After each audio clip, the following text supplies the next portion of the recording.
오늘 본문의 말씀은 뭐로부터 시작되면 15장 맞죠? 네. 15장 시작점이 뭘로 시작하냐면 그리스도의 부활로 시작됩니다. 예수님의 부활에 대해서 이야기하는 거죠. 예수님의 부활에 대해서 이야기하는 이유가 뭘까 생각해 보셔야 돼요. 고린도전서는 제가 말씀드렸어요. 고린도 교회의 여러 가지 문제점들에 대해서 바울이 쓰는 편지였습니다. 그래서 분쟁의 문제, 당파의 문제, 그리고 먹는 거의 문제, 뭐 성찬식의 문제, 또 제가 봤던 은사들의 문제, 뭐 여러 가지 그런 문제들이 산재에 있는데 가장 중요한 문제가 있었어요. 그 문제가 오늘 본문 15장의 이야기입니다. 그리스도의 부활에 대해서 왜 이야기했을까? 이걸 생각해 보세요. 그리스도의 부활에 대해서 왜 바울은 갑자기 은사 끝난 얘기 이후에 왜 부활에 대해서 쓰고 있을까라는 거죠. 예수님의 존재를 잘 안 믿고 하나님 유대인들의 그런 사상적인 그런 것들이 좀 강하지 않았을까요? 조금 다른, 그러니까 조금 비슷한데 좀 예수님의 존재에 대해서 이야기를 믿지 않는 게 아니에요. 그 예수 그리스도에 대해서 안 믿어서 쓴 책이 있어요. 그 책이 뭐냐면 요한복음이에요. 요한복음이 예수님이 하나님이라는 사실을 증명하기 위한 책이에요. 그래서 요한복음 1장 1절이 태초에 말씀이 계시니라 부터 시작해서 그 말씀이 육신을 입어 이 땅에 오셨다 이렇게 얘기하는 거죠. 그러니까 지금 고린도 교회는 예수님의 존재를 부정하는 게 아니에요. 눈치껏 이렇게 하셔야 됩니다. 뭐가 문제일까요? 부활이요. 부활이 문제였던 거예요.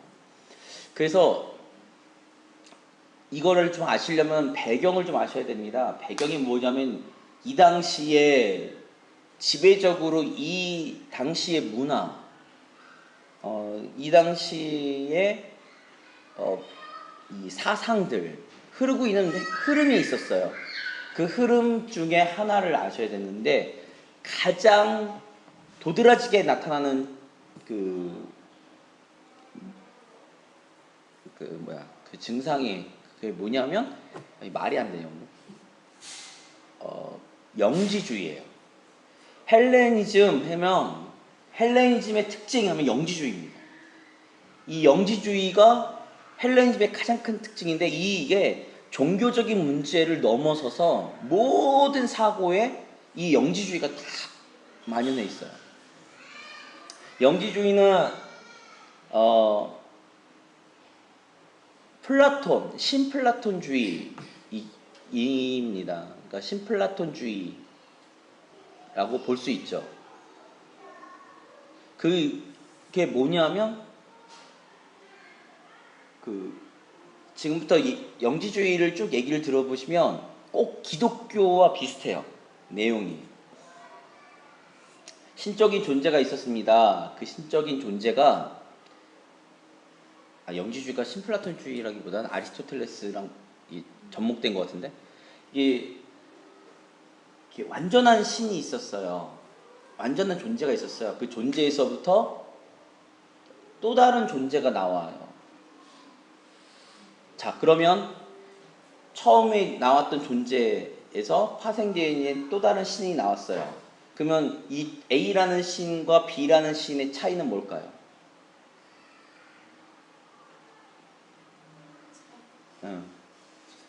이게 아리스토텔레스다. 아리스토텔레스. 나중에 처음이 뭐? 그러니까 나중이 오늘은 질문을 제가 이렇게 물어보고 진행 안 할게요. 큰 게 있으면 그 다음에 나와요. 파생되면 그 원본을 가지고 복사를 해요. 그러면 복사가 나왔잖아요. 이 복사본은 원본과 거의 비슷합니다. 근데 이 복사본을 또 다시 복사를 해요. 다시 복사된 걸 또 복사해요. 이렇게 나오는 거예요. 그러면 맨 마지막에 어떻게 되죠? 흐려져요. 이게 아무리 복사를 잘해도요, 흐려져요. 복사된 걸 계속 복사하면 복사한 걸 복사하고 복사한 걸 복사하고 계속 이러면 돼요. 마찬가지로 신적인 존재도 그렇게 복사가 되는 거예요. 이렇게 복사라는 개념보다 아무튼 그렇게 되는데 어느 순간 A라는 이 완전한 존재에서부터 쭉 진행되면 점점 뭐가 줄어드냐면 신성이 선한 게 줄어들어요. 그래서 어느 시점에 무엇이 되냐면 이 선한 것이 사라져버리고 악한 것이 시작돼요. 그래서 이 선한 것이 끝나는 이 시점, 그리고 악한 것이 시작되는 시점이 뭐냐면 악한 것이 시작되는 시점이 물질 세계의 창조예요. 지금 이해가 되십니까? 안 돼서? 그러니까 기독교적인 성경에서 말하는 창조론과 좀 다릅니다. 계속 창조가 되는데 어느 순간 악한 것이 파생되어서 나와요. 그 악한 것의 시작이 뭐냐면 물질 세계의 창조예요. 그러면 이 땅의 물질 세계는, 눈에 보이는 물질 세계는 선한 것인가요? 악한 것인가요? 악한 것이에요. 이게 파생돼 나오는데, 근데 기독교에서 말하는 이게 이제 자칫 잘못하면 이게 미래 비슷해서 영지주의와 혼합되는 경우가 많은데, 창세기 1장을 보면 하나님께서 이 땅을 창조하시고는 보시기에 좋았더라로 끝나요. 다. 그러니까 하나님은 선하시기에 보기에 좋았기 때문에 선해요. 선해요. 다 선해요. 그리고 인간을 창조했어요. 하나님 보시기에 심히 좋았더라. 가장 하나님의 창조의 궁극적인 이 완성이에요. 그러다가 인간이 선악과를 따먹고 인간이 타락함으로 죄가 이 땅에 들어오고 죄로 말미암아 이 땅이 저주를 받아서 지금 이렇게 된 거예요. 그러면 온 땅의 만물들은 악한 것일까요? 선한 것일까요? 했을 때 선하지 않아요. 선하다 악하다 말하지 않아요. 성경에서는. 누굴 기준으로 이야기하냐면 인간을 기준으로 선하다 악하다를 나누는 거죠. 레위기에서 말하는 정한 동물, 부정한 동물을 이야기할 때 정한 동물은 인간이 먹어야 될 것들을 주로 이야기한 거고, 부정한 동물들은 그 당시에 그 팔레스타인 지역에서 먹으면 안 되는 것들에 대한 것들을 이야기하는 거예요. 일단 인간을 중심으로, 사람을 중심으로 그걸 나누기 시작하셨던 거죠. 그러니까 레위기에 와서야 정한 동물, 부정한 동물로 하나님께서 나누시면서 그 나누는 그 의미가 인간이 먹어야 될 것, 말아야 될 것도 기본적으로 있지만 그 이전에 뭐냐면 이 땅과의 구별됨을 이야기하기 위해서 하나님께서는 그것을 나누신 거였어요. 그러니까 나중에 사도행전에서 베드로에게 보자기가 딱 떨어졌을 때 보자기가 열리면서 딱 보니까 부정한 동물, 자기네들 유대인 사고로는 하나님 말씀의 근거로 부정한 동물이 있는 거예요. 그랬더니 난 못 먹습니다 이랬더니 하나님께서 먹어 이러는 거죠. 이유가 뭐예요? 그러면서 하나님께서 말씀하신 게 내가 정하다고 이야기한 걸 네가 왜 부정하다고 이야기하냐 이렇게 얘기한단 말이죠. 그러니까 이 이원론적인 사고는 사실상 성경적인 가치관이 아니에요. 선이다 악이다를 나누기 시작하는 거는, 이 대결 구도로 가는 거는 실질적으로 성경에서 말하고 있는 성경관이 아닙니다. 이것이 나중에 중세 때 신플라톤주의와 결부가 되면서 어거스틴이 그것을 구분시켰고, 그 구분시킨 것을 누가 완성시켰냐면 스콜라 철학의 대부였던 토마스 아퀴나스가 딱 정립을 시켜버려요. 그러니까 성경적인 가치관은 처음에 창세기에서 하나님께 창조하실 때는 선이다 악이다 나누지 않으셨습니다. 그걸 아셔야 돼요. 그런데 지금 얘기는 물질 세계가 그러니까 물질 세계가 창조되면서부터는 뭐냐면 악으로 평가해요. 눈에 보이지 않는 영적인 것들은 선한 것이고 눈에 보이는 물질 세계는 악한 것이에요. 그것이 영지주의예요. 그래서 영지주의가 왜 이렇게 쭉 있다가 인간이 사실상은 이 좋은 선한 곳에서 있었는데, 우리의 영혼이 선한 곳에서 있었는데 왜 우리가 육신을 입었느냐 했을 때 이 영적인 세계에 있는 비밀을 우리가 잃어버려서 온 거예요. 그래서 육신을 입고 이 땅에 온 거죠. 쉽게 해서 추방당한 거예요. 이 땅으로. 그래서 영지주의 영향을 받은 사람들이 뭐라고 이야기하냐면, 극단적인 영지주의자들은 뭐라고 얘기하면 육신은 영혼의 감옥이라고 이야기해요. 영혼의 감옥이야. 그러니까 영지주의에 심각하게 빠져있는 사람은 나중에 무엇을 선택하겠어요? 구원을 이루기 위해서. 이 감옥에서 탈출해야 되잖아. 뭐 해요? 예, 자살해요. 예, 자살로 가요. 굉장히 위험한 사상입니다. 그러니까 여기서 이 악한 물질 세계에서 구원을 이루기 위해서는 무엇을 알아야 돼요? 열쇠를 열쇠가 있어요. 그 구원을 이루는 열쇠. 그 구원을 이루는 열쇠가 뭐예요? 영적인 지혜. 그래서 영지주의. 이 영적인 세계를 알아야 돼요. 알면 그 지혜를 통해서 우리가 다시 깨달음을 통해서 우리가 넘어가는 거예요. 어디서 많이 들어본 얘기죠? 어디죠? 불교예요. 해탈 과정이죠. 그렇기 때문에 이 땅에서 알 수 없는 비밀한 것을 알아야 돼요. 그러니까 영지주의가 가장 팽배하게 맞물려서 가장 잘 발달할 수, 영지주의에 맞물려서 발달할 수 있는 게 뭐냐면 신비주의예요. 황홀경에 빠져야 돼요.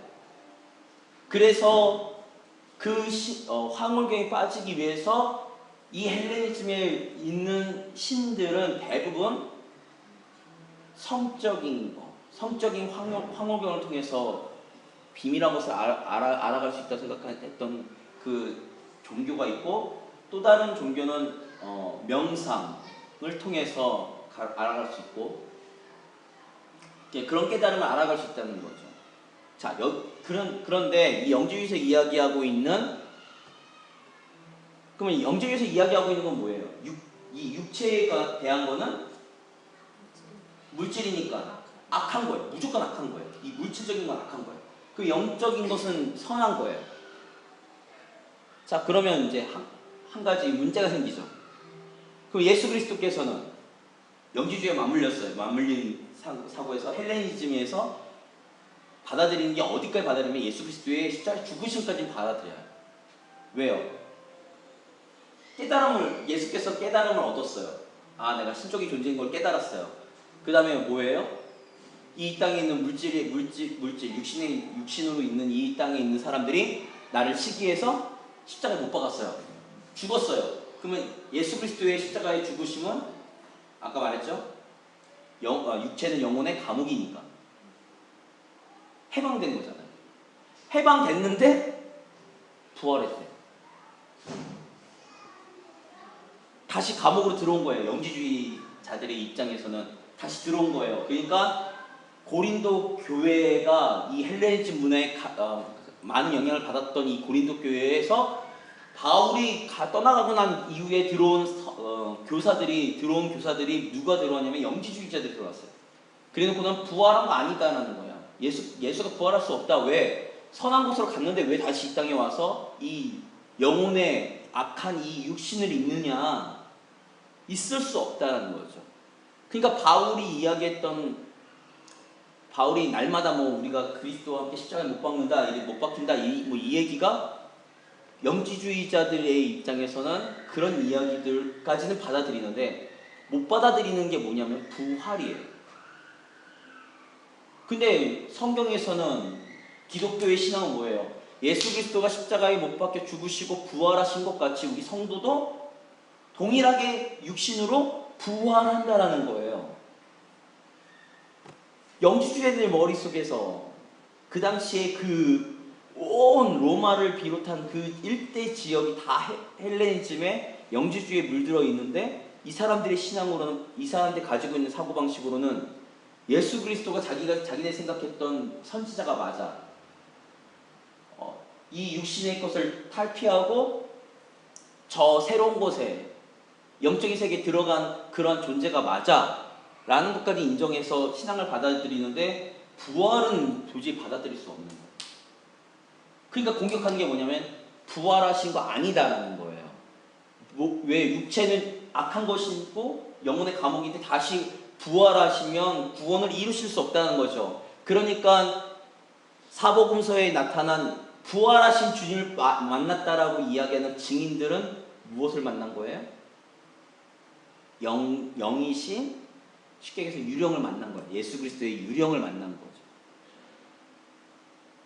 육체의 부활은 아니다는 거죠. 그들도 예수 영으로 나타나신 예수를 눈으로 본 거. 그러니까 이 제자들, 이 증인들은 신비한 걸 봤잖아, 눈으로. 비밀을 깨달았잖아. 그러니까 이 사람들은 구원을 아는 사람들, 이룰 수 있는 사람들인 거죠. 이런 사고방식이 있었어요.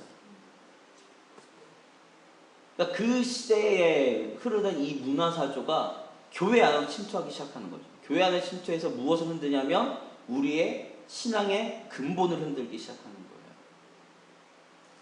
그러니까 지금 오늘 보시면 15장에 보면 처음에는 누구에 대한 이야기를 해요? 그리스도의 부활에 대한 이야기를 해요. 그 이후에 보면요, 35절 이후부터 보면 우리 육신의 부활, 성도의 육신의 부활에 대해서 설명을 하는 거죠. 이 설명이 왜 필요하느냐? 그 당시에 예수 그리스도의 부활과 성도의 부활에 대해서 인정하지 않는 그 거짓 교사들이, 영지주의자들이 교회에 와서 성도들에게 그렇게 가르치는 거예요.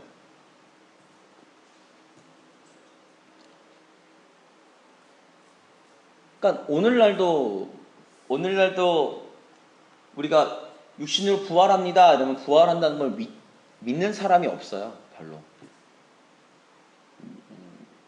전도하실 때 그거 이야기하시면 뜬구름 잡는 소리라고 이야기를 할 거예요. 네, 그러니까 근데 이제 교회에서 성도님들이 교회에서 잘못 가르치고 있는 게 뭐냐면 성도만 부활한다고 가르쳐요. 성도만 부활하지 않습니다. 모두가 다 부활합니다. 네, 그게 예수님 재림하셨을 때 모두가 부활해서 심판대 앞에 쓰는 거예요. 네, 심판대 앞에서 뭐 하겠어요? 갈리죠. 홍해 갈라지죠. 한쪽은 영원한 형벌불에, 한쪽은 주님과 함께 천국. 육신의 부활은요, 이 성경에서 말하고 있는 육신의 부활은 성도에게만 주어진 특권이 아니에요. 누구나 다 부활해요. 근데 그것이 영원한 심판의 부활이냐 생명의 부활이냐, 이거의 차이인 거죠. 우리가 지금 만져지는 이 육체로 부활하는 거예요. 이 그대로는 아니에요. 장로님. 그러니까 이 예수님께서 부활하셨을 때의 그 육신이죠. 가져나고 들어오고. 예, 뭐 그런. 또 만져봤잖아요. 예, 근데 만져지기도 하고요. 만져지기도. 예, 근데 우리가 생각할 수 우리는 몰라요. 전혀 몰라요.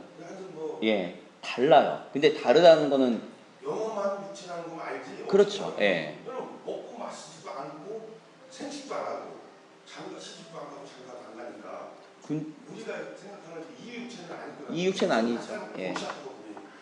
그러니까 이 육체는 그거예요. 뭐냐면 이 육체 자체가요. 선악과를 따먹고 난 이후에 저주받은 육체예요. 근데 용서 받았잖아요. 용서는 받으니까 제가 말씀드렸잖아요. 그건 아직 이루어지지 않은 거를 저희가 땡겨온 거죠. 예, 땡겨온 거죠.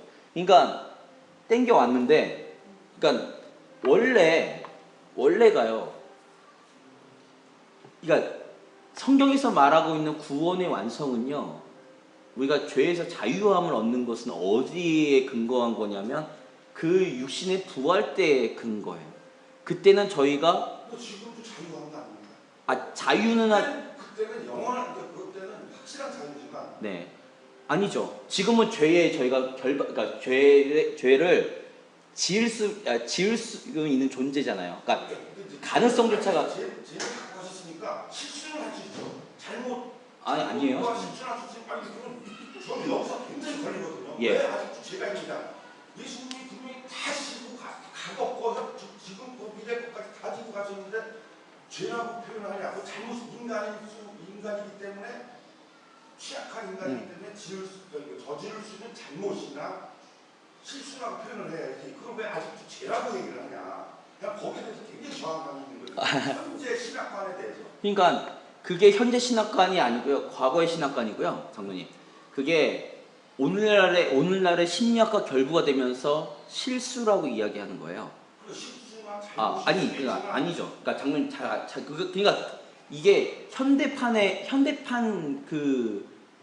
이 이야기다 보니까 성도들이 무엇을 안 하냐면 죄와 피 흘리기까지 싸우질 않아요. 예? 그러니까 죄와 싸워야 되는데 우리는 지금 죄와 싸워야 되거든요. 그러니까 죄가 아니라는데. 이거 아니죠. 장로님, 로마서 7장에 바울 사도가 나는 오히려 공고한 사람이로다라고 이야기를 하잖아요. 그러니까 왜 공고한 사람이냐면 죄와 사망의 법에서 내가 자유하지 못한 거예요. 그럼 예수님이 왜 그러니까 제가 말씀드리는 게 뭐냐면 죄에서 자유함을 얻었다라는 우리가 죄에서 자유를 얻었다라는 이 얘기는 뭐냐면 이게 죄의 문제가 해결된 거냐 했을 때 죄의 문제는 해결되지 않았어요 아직. 왜냐면 우리는 그 육신의 부활이 이루어졌을 때 우리가 그 죄의 문제에서 완전히 깨끗하게 해결돼요. 그러면 예수님께서 오셔가지고 무엇을 해결해 주셨느냐를 아셔야 되는 거죠. 우리의 죄의 뿌리를 뽑아가신 게 아니에요. 그럼 우리는 죄를 지을 수가 없거든요. 엄밀하게 얘기하면 성경에서 그것을 이야기하는데 그 이야기하는 것이 미래형이에요. 미래형에는 그것이 뽑혀가요. 근데 지금 우리 육신은 죄의 유혹도 받고 그리고 우리가 때때로 죄도 져요. 근데 예수님께서 오셔서 무엇을 해결해 주셨냐면 과거, 현재, 미래의 모든 죄과를 해결해 주신 거예요. 그러니까 결과는 그러니까 죄의 결과는 죽음이거든요. 하나님의 심판, 영원한 심판인데 예수님께서 이 땅에 오셔서 무엇을 해결해 주셨냐면 이 죄과를 해결해 주신 거예요. 그러니까 죄과를 해결해 주셨어요. 그러니까 우리가 이사야서에 있는 말씀이나 요한 1서에 있는 말씀처럼 우리의 죄가 주홍같이 붉을지라도 흰눈같이 휘어질 거라고 말씀하는 게 뭐냐면 그건 회개했을 때 일이 있거든요. 그러면 우리 성경에서는 그러면 장로님처럼 그렇게 생각하시면 성경에서 뭐라고 얘기하냐면 우리는 더 이상 회개할 필요가 없는 거죠. 근데 한번 하고 믿어서 그러니까요. 아니죠. 그러니까 그것이 계속 해야죠. 왜 그러냐면 그렇게 되면 구약의 하나님과 신약의 하나님이 완전히 분리가 돼요. 장로님. 구약에서는 예표예요. 신약이 예표인데 구약에서는 매번 제사를 지나잖아요. 그렇죠. 쟀죠. 그걸 한 방에 해결하신 게 그렇죠. 아니, 그러니까 회개를 또 하냐는 거예요. 한 번 하고 성령을 선물을 받아서 네. 거듭나면 네. 끝난 것이지. 끝나지 않았어요. 장로님. 그게 로마서의 말씀이에요. 그럼 거듭나갈 필요가 없잖아요. 아니죠. 거듭나야지만 결과가 나오는 거죠. 그러니까 거듭났다라는 얘기는 뭐냐면 쉽게 얘기해서 우리의 죄의 문제가 해결됐다, 이게 죄가 뿌리 뽑혔다 이게 아니라 죄가 가지고 있는데 그래서 성경에 뭐라고 표현하냐면 흰옷을 입었다라고 표현하는 것처럼 예수 그리스도의 보혈을 우리가 입는 거예요. 덮는 거죠. 우리를 덮는 거예요. 덮으면 하나님께서 우리의 죄를 보시는 것이 아니고요. 그 덮은 보혈을 보시고는 너는 해결됐어 라고 그냥 인정하시는 거. 그래서 그것을 믿음으로 의롭다함을 얻는다 해서 칭의라고 얘기해요. 너는 의로워 이제. 내가 아직 안 의롭죠. 그렇게 얘기하면 아직 의롭지 않은 것이고 죽은 다음에 우리가 부활한 다음에 거기부터 의로운 거죠. 아니죠. 아니 그 의롭다는 죄에서 자유로운 거죠. 지난주에 하신 얘기를 네. 해주세요. 지난주에 저한테 해주셨는데 그러니까 제가 비슷한 거 질문했거든요. 그게 아니에요. 그러니까 장로님, 그러니까 이게 로마서에 있는 말씀을 우리가 공부하면 이게 해답이 다 나오는데 로마서의 시작점이 뭐라고 시작하냐면 의인은 믿음으로 말미암아 살리라부터 전제를 깔아놓고 시작해요. 그러면서 아브라함, 헬라인, 왜 너희가 죄인인지 이야기를 하고 그 죄가 누굴 통해서 해결받느냐 했을 때 예수 그리스도를 통해서 해결받아요. 받는데 문제는 뭐냐면 7장에 보면 7장이 이제 바울 사도의 그 갈등 구조의 심각한 핵심입니다. 뭐냐면 내 안에서 성령의 법과 육신의 법이 싸워요. 성령의 법과 육신의 법이 싸워요. 그러니까 제가 말씀드린 게 뭐냐면 그리스도인 되면 나 자유 얻었네, 너 자유 얻었네 이렇게 돼버리면 뭐냐면 그러면 더 이상 우리는 우리의 삶에 책임을 질 필요가 없는 거죠. 그런데 그래서 일부러 죄를 짓지 않잖아요. 그렇죠. 근데 그러니까 실수할 수도 있고 누구는 미워할 수는 있지만 그게 이제 죄는 아니라는 거예요. 근데 성경이 그걸 죄라고 얘기하고 있거든요. 그게 그 과거의 죄고 예수님이 돌아가신 네. 순간부터는 제가 아니라고. 그럼 뭘 이루신 거예요? 아니 미래를 이루셨다고요. 그러니까 미래가 제 말씀드리는 게 뭐냐면 인간들은요 미래에 별로 관심 없어요. 아니 그러니까 제가 말씀드린 아니 그러니까 지금 제가 말씀드리는 게 장로님 이게 굉장히 심각한 문제. 그러니까 장로님 말씀하신 것뿐만이 아니라 지금 한국 교회에 잘못 가르치고 있었던 것이 뭐냐면 이것을 그렇게 가르쳐 버렸어요. 그러니까 뭐가 되냐면 더 이상 성도들이 자신들의 삶에 죄의 문제에 있어서 피 흘리기까지 싸우질 않아요. 그러니까 뭘로 흘러버리면 방종으로 흘러버리는 경우가 너무 많다는 거예요. 나는 자유 얻었으니까, 나는 구원 받았으니까 이라는 거죠. 근데 성경에서는 특별히 유다서 같은 거, 유다서 그리고 저 뒤에, 그러니까 제가 지금 말씀드린 건 뭐냐면 성경에 저희가 설교 시간 많이 듣지 않는 성경들을 이야기하는 거예요. 많이 듣지 않는 성경들에서는 분명히 죄와 피 흘리기까지 싸우라고 했거든요. 성도들은 피 흘리기까지 싸우는 거예요. 사탄과 싸우지만 그렇죠. 죄와 싸우는 거 아니죠. 아니 죄와 싸운다고 나와요. 사탄과 싸우는 거 아니죠. 아니 그 예수님의 말씀 아니잖아. 야고보의 말씀이지. 그 예수님. 그러면 장로님 전제가 달라지세요. 장로님 말씀하신 전제는 뭐냐면 예수님이 말씀하신 것, 사복음서 예수님이 말씀하신 걸 제외하고 나머지 사도들이 창조하는 거 창조. 그러니까 나머지 사도들이 이야기한 것은 창조지. 그러니까 나머지 사도들이 얘기한 거는 성경이 아니다라고 말씀하시는 거예요. 주님의 말씀이 아니라고 얘기하시면 그건 지금 장로님과 저와의 전제가 다른 거예요.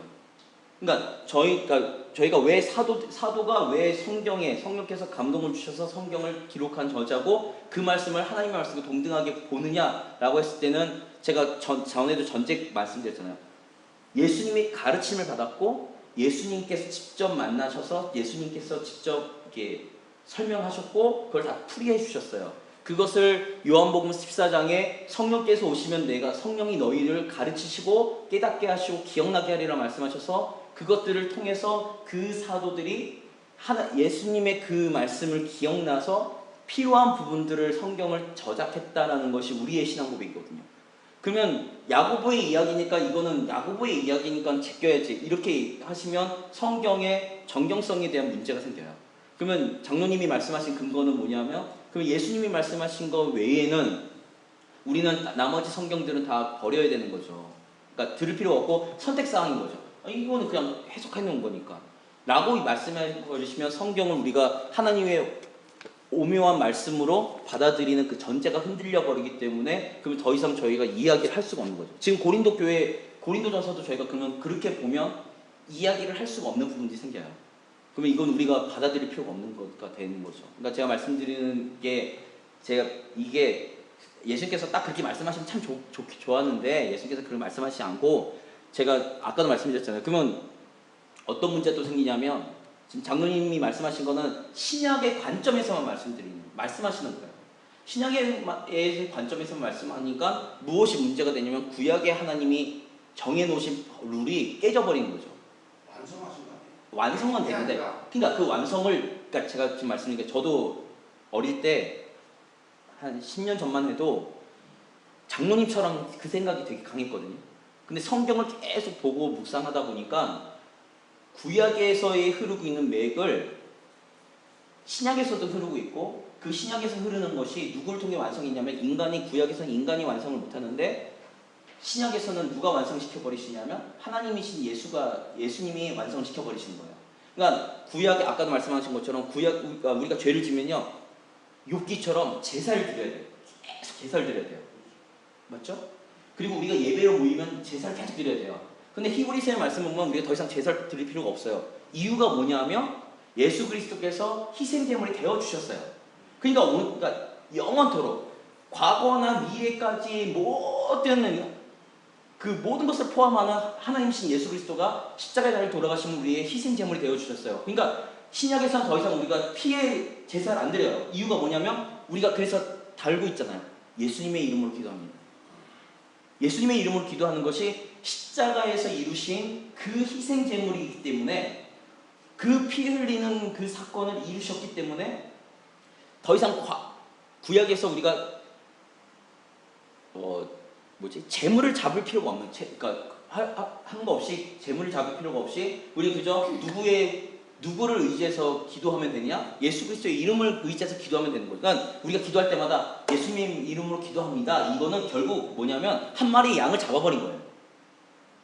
구약에서 이야기하는 한 마리 양을 잡는 거예요. 그러니까 목사님도 그렇고 우리가 기독교에서 항상 이야기하고 있는 게 뭐냐 하면 예수님의 이름으로 기도하지 않는 기도는 상달되지 않는다는 이유가 뭐냐 하면, 그리고 우리가 예수 그리스도의 이름으로 우리가 예배를 종결하지 않으면, 그 의지에서 예배를 드리지 않으면 문제가 생기는 게 뭐냐면, 구약에서 이야기하고 있는 그 제사의 문제가 예수를 통해서 신약이 완성이 되었는데, 그 완성된 것을 우리가 믿음으로 우리가 지금 예배를 드리잖아요. 근데 우리의 예배는 피 흘림의 예배가 없지만 예수님의 이름을 의지해서 드리는 기도, 예배, 이 모든 것은 다 한 마리의 양을 잡아버리는 거예요.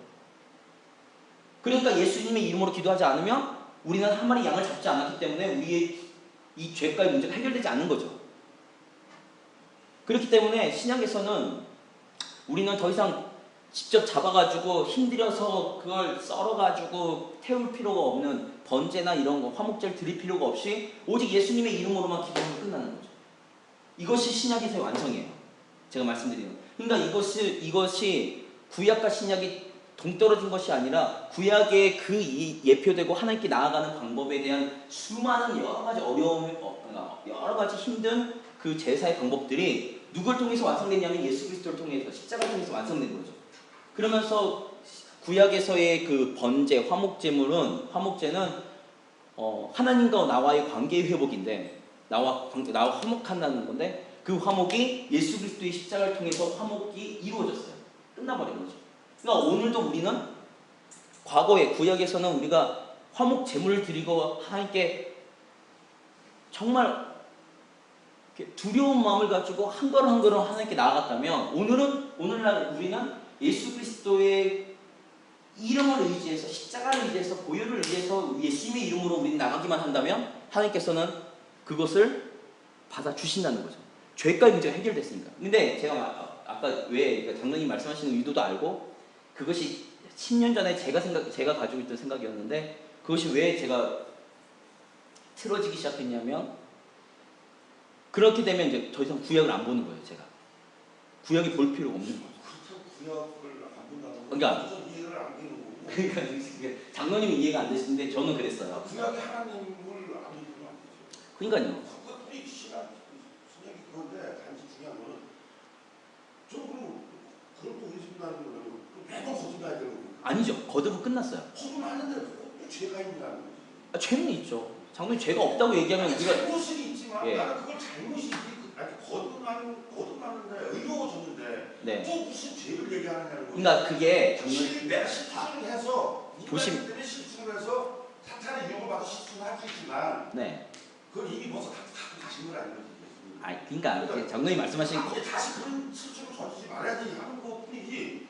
그러니까 또 회개를 하고 또 거듭나고 또 회개를 하고 또 의로워지고 이러면 섭섭다는 거지. 그러니까 제가 말씀드리는 게 뭐냐면, 그거는 이제 장로님이 말씀하시는 것이 제가 왜 그걸 제가 원래 이거 이렇게 얘기할 필요가 없는 얘기거든요. 제가 지금 왜 그러면 장로님이 가지고 있는 신앙도 맞다고 생각하니까 그게 틀리다는 말씀드리는 게 아니에요. 근데 문제가 뭐냐면, 그것이 그러니까 장로님은 지금 그러실 생각이 없지만 성도들이 그것이 오늘날 그러니까 제가 말씀드리는 그럴 수가 이거죠. 그럴 수 있다는 것도 저는 인정하고요. 근데 바울 사도가 이렇게 얘기해요. 저희가 이제 핵심 교리 성경이라고 이야기하면 두 가지를 이야기하는데, 하나는 로마서고 하나는 갈라디아서인데, 갈라디아서 이렇게 항상 얘기하거든요.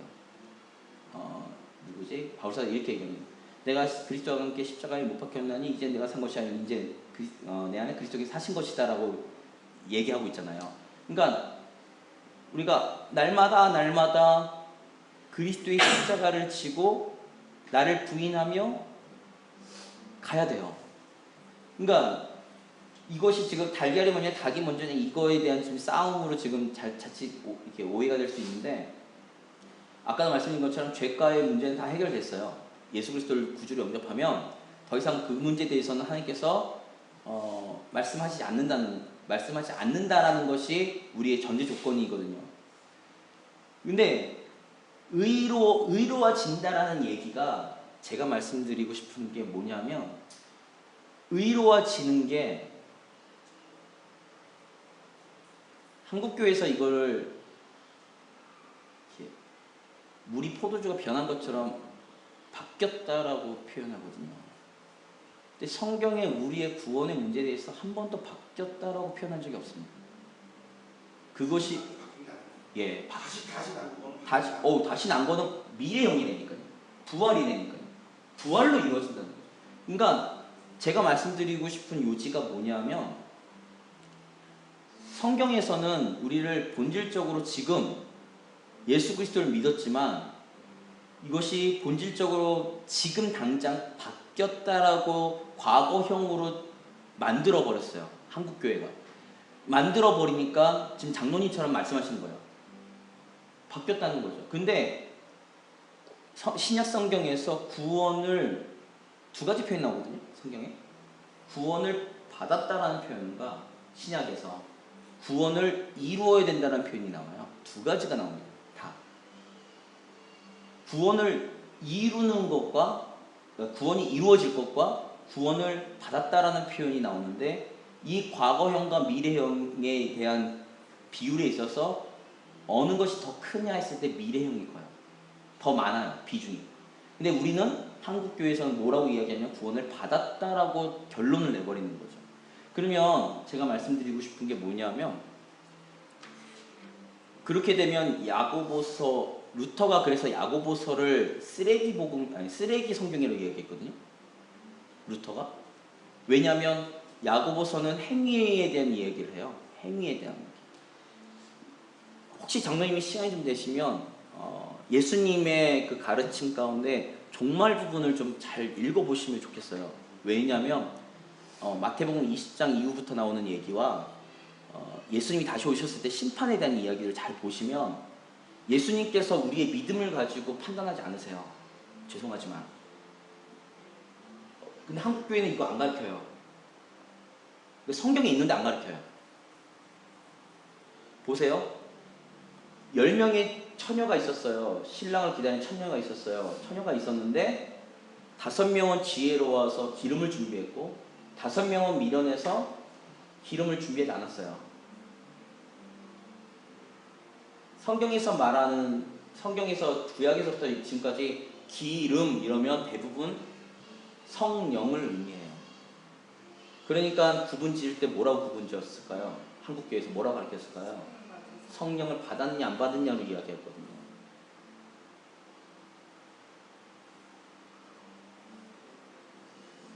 그리고 그 이후에 나오는 비유가 뭐냐면 달란트 비유인데, 달란트 비유에서 5달란트, 2달란트, 1달란트 받은 자를 했을 때 5, 2은 행했어요. 행했죠? 1달란트는 행하지 않았어요.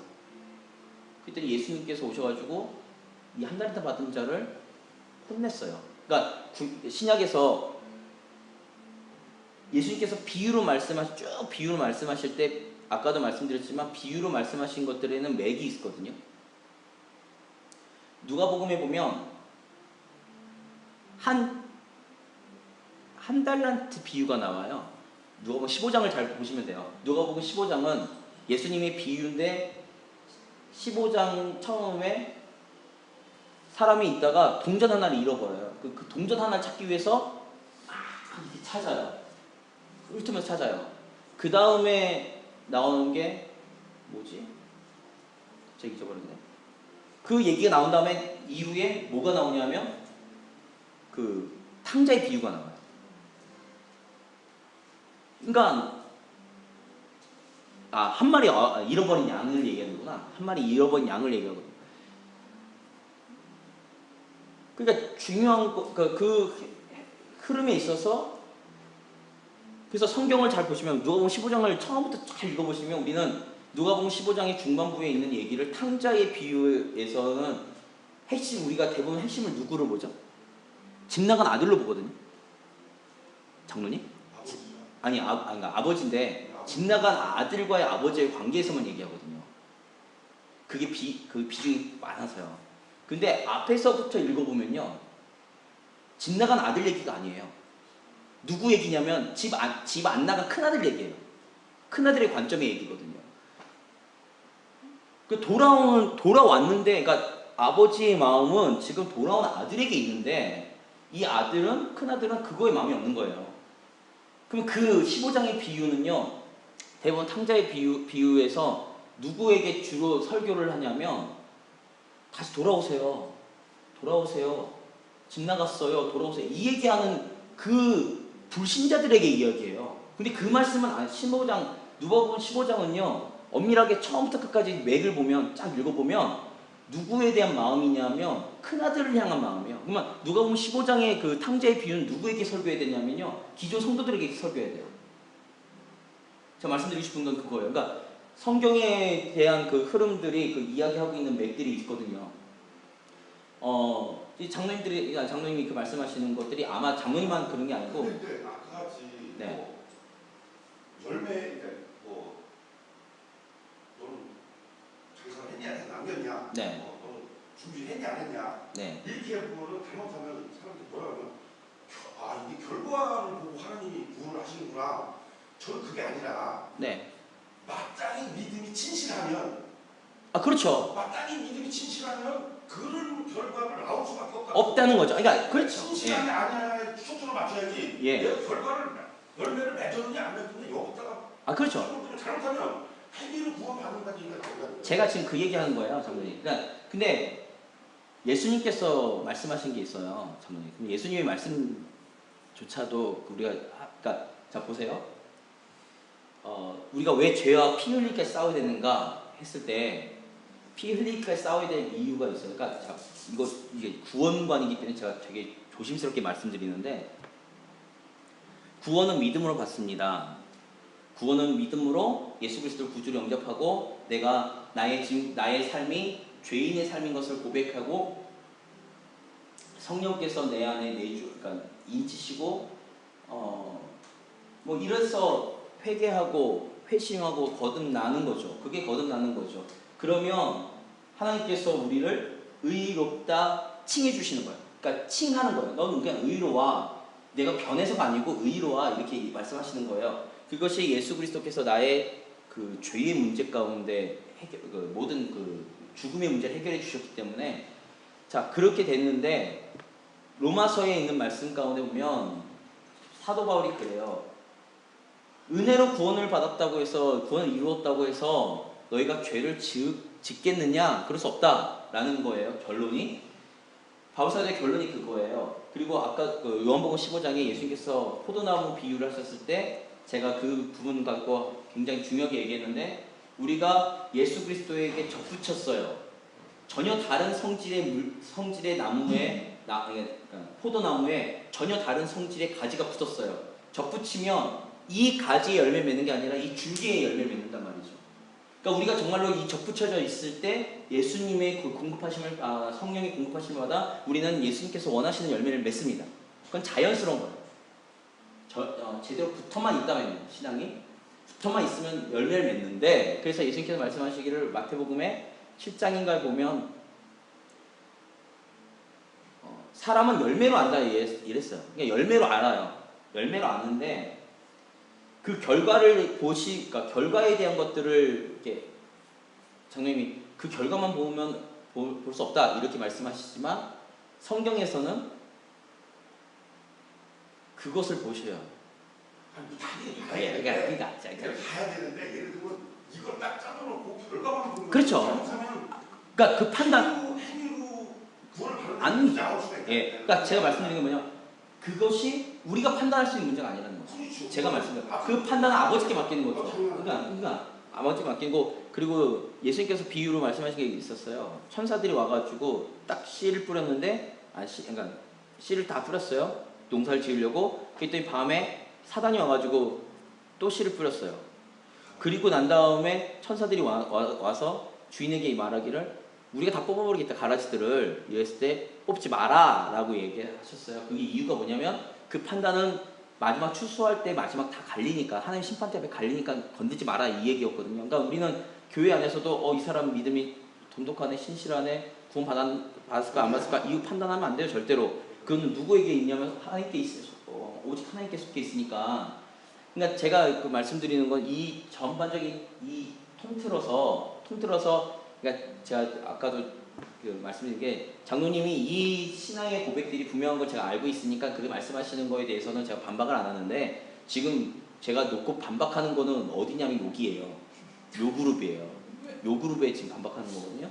그래서 죄와 피 흘리기 싸우는 것에 대해서 우리가 나타나지 않으면 우리가 예수님 말씀하셨던 빛과 소금으로 살 수가 없고 빛과 소금으로 살 수 없는데, 예수님께서 굉장히 엄중한 경고를 하신 말씀이 하나 있었어요. 뭐냐면 너희의 의가 바리새인보다 낫지 않으면 천국을 들어갈 수 없다라고 말씀하셨어요. 그러니까 이 말씀이 자칫 행위 구원으로 이야기하는 것처럼 들릴 수 있지만, 이 의는 두 가지 의예요. 하나는 아까 말씀드렸던 예수 그리스도의 의, 칭의를 받는 거, 예수님을 통해서 우리가 의롭다함을 받는 거. 두 번째가 뭐냐면 우리가 예수님께 접붙여 있으니까 누구의 열매를 맺어야 되냐면 예수님의 열매를 맺어야 되는 거죠. 그러니까 장로님이 말씀하셨던 그 죄의 문제, 우리는 그냥 죄에서 맞아요, 자유롭습니다. 그게 아까 제가 로마서 얘기 쭉 하는데 장로님이 막으셔서 제가 얘기는 못했는데, 로마서를 쭉 읽어보시면 쭉 읽다가 7장에서 로마서에 바울 사도가 그렇게 이야기해요.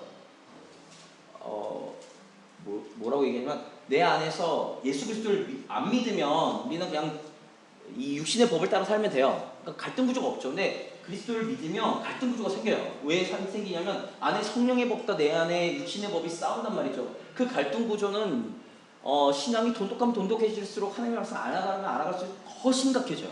더 괴리감이 생겨요. 막 내 안에서 막 싸워요. 난 내 육신은 이거 하고 싶은데 성령의 하나님의 말씀 이건 하면 안 된다라고 이야기하기 때문에 막 갈등 구조가 생겨요. 그러니까 바울 사도가 고백하는 게 7장 후반부에 오라 나는 공고한 삶이다. 누가 이 사망의 몸에서, 나의 지금 이 사망의 몸에서, 이 죄의 몸에서 나를 누가 건져내랴. 여기서 끝나버리죠. 여기서 끝나버리면 영지주의예요. 제 말씀이죠. 영지주의예요. 근데 8장이 뭐라고 시작하냐면 그러나 예수 그리스도 안에 있는 자들에게는 결코 정죄함이 없다고 말하는 거죠. 그러니까 제가 말씀드리고 싶었던 게 여기예요. 8장이에요. 뭐냐면 내 안에 성령의 법과 육신의 법이 싸워요. 아직도 갈등 구조가 있는 거죠. 죄의 문제 가운데 내가 유혹을 받고 그 유혹에서 넘어질 때도 있고 내가 쓰러질 때도 있고 고난을 받을 때도 있고 막 이러는 거죠. 그런데 거기서 그럼 우리는 육신의 법을 이겨야 되나? 물론 이기면 좋죠. 이기면 좋죠. 근데 질 수도 있단 말이죠. 그러면 우리는 구원 취소되나? 그렇지 않다는 얘기예요. 로마서 8장이 그거에 대한 해답이에요. 그래서 뭐라고 시작하냐면 예수 그리스도가 안에 있으면 정죄함이 없는 거죠. 누가 정죄하지 않느냐? 하나님 정죄하지 않는다는 얘기예요. 그런데도 아직도 사탄이 우리를 죄를 짓고, 그렇죠. 그러니까 그 지금의 아픔을 당하는 성도들이 있으니까 하는 거죠. 그렇죠. 그러니까 제가 말씀드린 게 8장에 얘기하는 거예요. 그러니까 우리가 로마서 7장까지만 얘기하면 끝이 없고, 그러면 우리는 다 그냥 맨날 우셔야 돼요. 맨날 회개해야 돼. 맨날 눈물 흘려고 우리는 하나님 앞에 나갈 수도 없어요. 나갈 수도 안 되고. 왜냐면 이 안에서 이게 해결돼야지 나가지. 근데 해결되지 않은데 우리는 어떻게 나갈 수 있느냐? 8장에 예수 그리스도 안에 있는 자들에게 결코 정죄함이 없나니 로 시작하면서 뭐라고 얘기하냐면 마지막 8장 후반부에 그의 사랑 안에서 끊을 자가 아무도 없다는 거죠. 기근이나 환난이나 공고나 핍박이나 그 어떤 하늘의 권세나 땅에 있는 모든 권세도 우리를 하나님 안에 사랑 안에서 끊을 수가 없다는 얘기예요. 자, 그러니까 제가 말씀드린 게 뭐냐면 구약에서도 제가 주장하는 게 그거예요, 장로님. 제가 예전에 창세기로 제가 새벽 예배 설교했을 때가 이거였어요. 그러면 장로님, 우리의 믿음은 내가 믿는 건가요?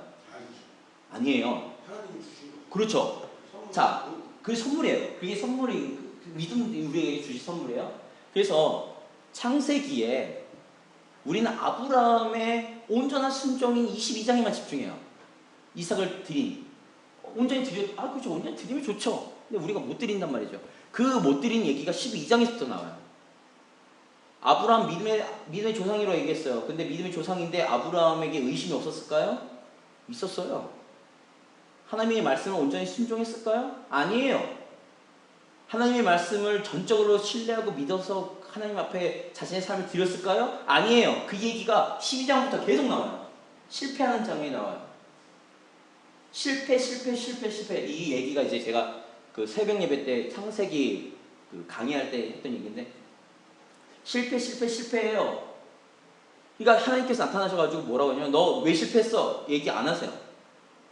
너 왜 실패했어? 얘기 안 하시고, 내가 너에게 이렇게 약속했잖아 라는 거죠. 그랬더니 아브라함이 처음에 12장에 아브라함이 부르셔서, 야, 너 네 자손을 하늘의 별과 땅의 그 모래처럼 많게 하겠다. 너에게 가나안 땅을 주겠다. 약속의 땅을 주겠다. 너에게 큰 민족을 이루겠다. 이렇게 약속, 막 너를 통해서 복이 되겠다. 막 이런 얘기를 하셨는데, 12장 후반부에 가니까 그 땅을 떠나면 안 되거든. 하나님께 말씀하시는 거. 그게 축복의 땅인데, 기근이 들었던 어디로 가요? 애굽으로 가요. 불신앙이에요. 하나님의 말씀 못 믿는 거죠. 불신앙 갔어요? 갔더니 뭐예요? 자기가 죽을까봐 아내 누이라고 팔아요. 하나님께서 강권적으로 그 약속을 이루시기 위해서 하나님께 강권적으로 애굽 바로를 붙잡으셔서 사라를 건드리지 못하게 해요. 왜? 사라를 통해서 이삭이 나와야 되니까 못 건드리게 해요. 그리고는 오히려 애굽 바로가 상을 줘요. 그리고 나와요. 그리고 갑부가 되는 거예요. 13장에 뭐가 나오죠? 13장에 롯과 아브라함의 목자들이 싸워요. 그게 갈라스자 이런 거죠. 갈라스자 있을 때 뭐 하냐면, 네가 원하는 대로 가. 했더니 딱 봤더니 목축업을 하니까 목자들이니까 딱 봤더니 소돔 땅이 여호와의 동산처럼 보여요. 막 비옥하니까. 그러니까 롯이 가요.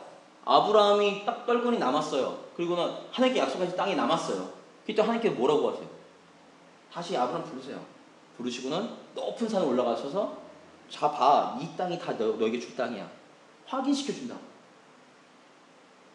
14장 15장에 14장 15장에 뭐가 나오냐면, 아브라함이 기다려도 아들을 못 낳아요.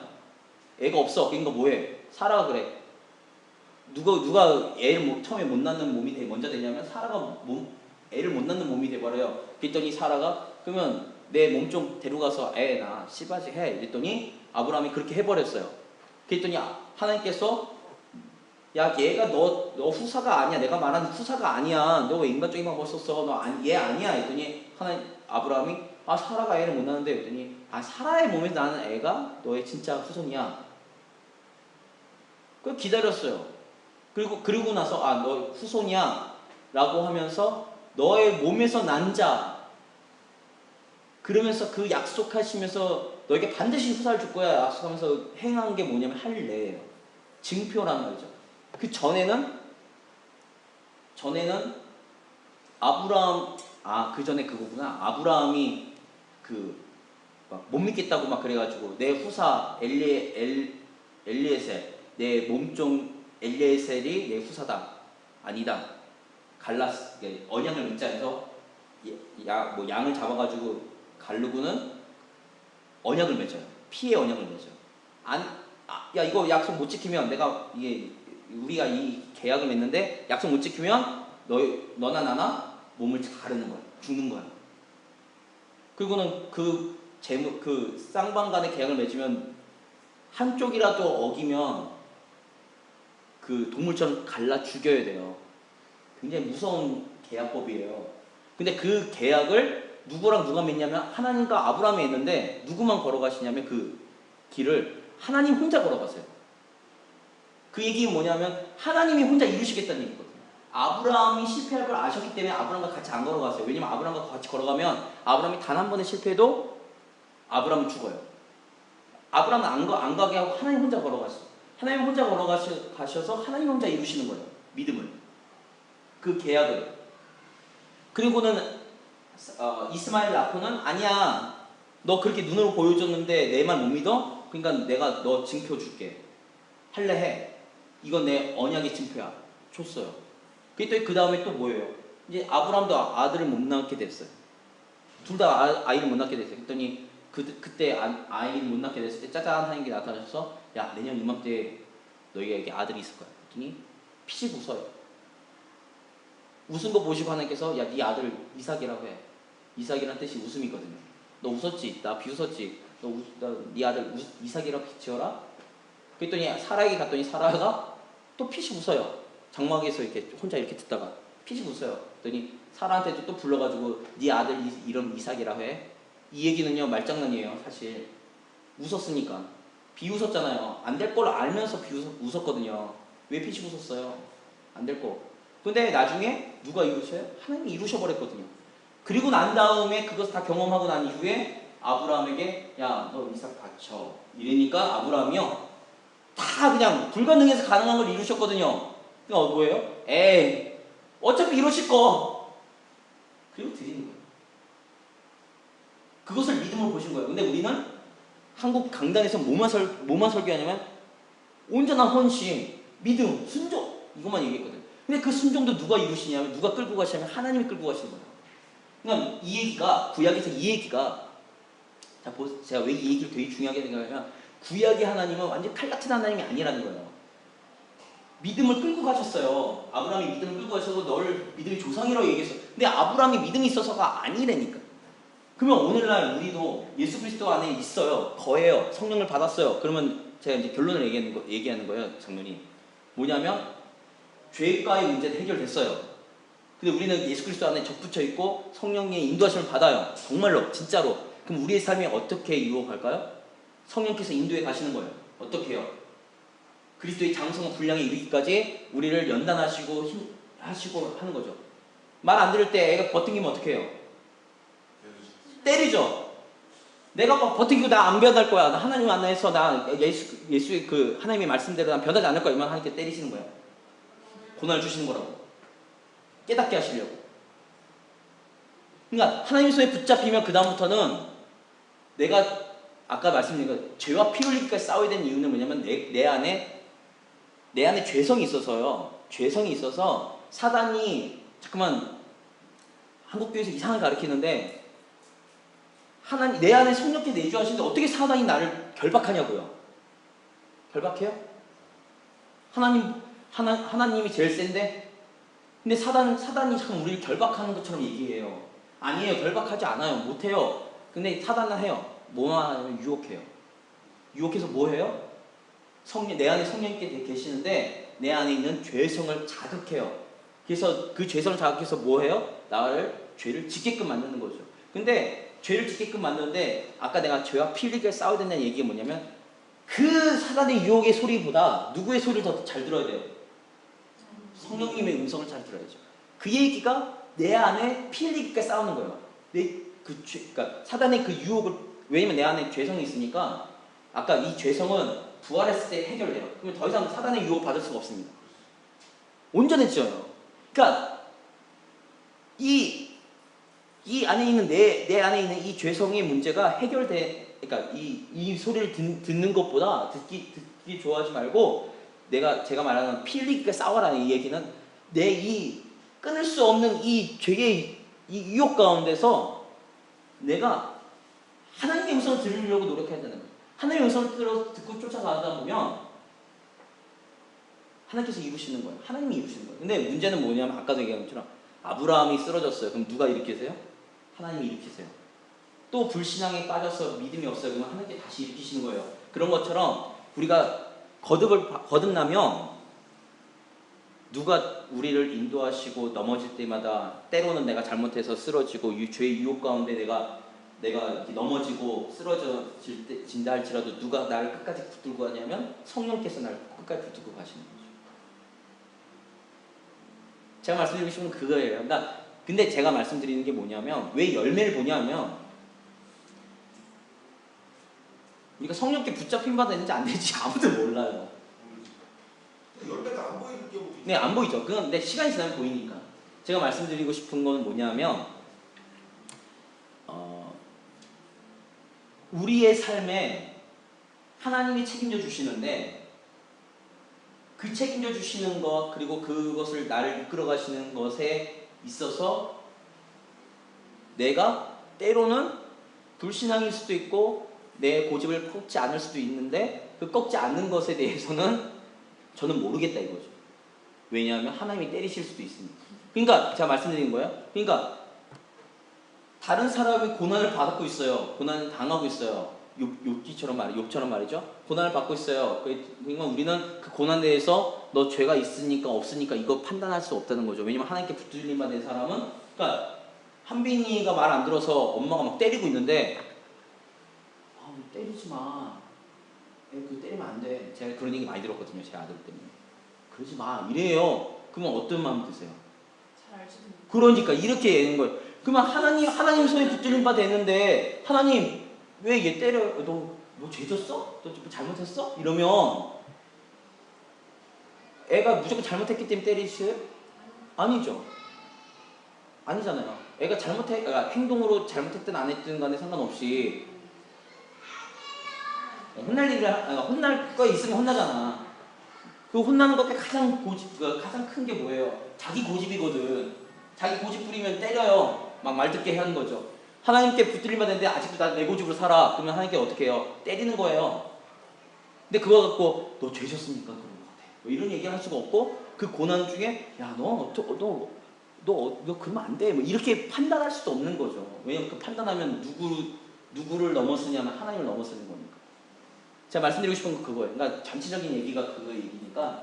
그러니까 이게 구원관의 문제가 제가 왜 이게 되게 요즘 핏대를 세우면서 얘기하냐면 요즘 이 구원관의 문제에 대한 관련된 책을 읽어서 그래요. 뭔데요? 저도 좀 알려주세요. 참된 무릎 꿇음이라는 책이거든요. 존 메가더 목사님의 책이랑 폴 위셔 목사님 책 제목 생각이 안 나는데 그 책 때문에 제가 요즘 이렇게 흥분해 있어요. 이 구원에 관한 문제. 그래서 제가 지난주 설교였나? 수요일에? 그때도 제가 예배에 대한 얘기를 하면서 예배는 우리의 삶으로 드리는 예배가 되어야 된다라고 제가 주장했던 이유가 바로 그거인 거죠. 그러니까 우리가 자꾸만 그러니까 이 부분들이 제가 지금 핏대를 세우면서 사실 장로님이랑 이렇게 논쟁할 필요도 없는 사실 문제인데 왜냐면 장로님 말씀도 맞는 부분들이 있으니까. 근데 이제 제가 조금 더 이렇게 정리하는 의미에서 말씀드린 거고 그 정리하는 의미에서 핵심은 사실 구약과 신약에서 항상 이야기하고 있는 게 뭐냐면 우리의 믿음은 우리가 갖는 게 아닌다는 거죠. 하나님이 주신 선물이고 하나님께서 끌고 가신다는 거죠. 예, 그러니까 죄의 유혹의 소리보다는 하나님의 음성에 더 귀를 기울이시고 근데 정말로 이거는 그냥 성경에 나오는 그 근거대로 말씀드리면 삶을 봐도 그렇고 진짜 내가 구원받은 사람이면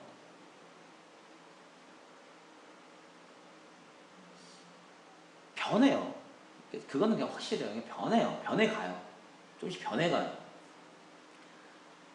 근데 이제 장로님 그저 말씀하실 때 제가 막 좀 울컥해서 말씀드린 게 뭐냐면 오늘날 한국 교회가 복음을 너무 값싸게 팔고 있어서 문제인 거예요. 그게 제가 너무 안타까워서 그래요. 그러니까 장로님 말씀에 구원관에 대한 부분들이 맞아요. 제가 지금도 전제로 드려요. 제가 이렇게 장로님과 얘기했다고 해서 장로님이 틀리셨다는 얘기를 한 게 아니라 장로님 말씀 맞아요. 근데 맞는데 한쪽 부분을 좀 간과하는 부분이 없잖아 있어서 그래요. 그러니까 한쪽 부분을 같이 얘기해야 되는데 같이 얘기하지 않으니까 문제가 뭐냐면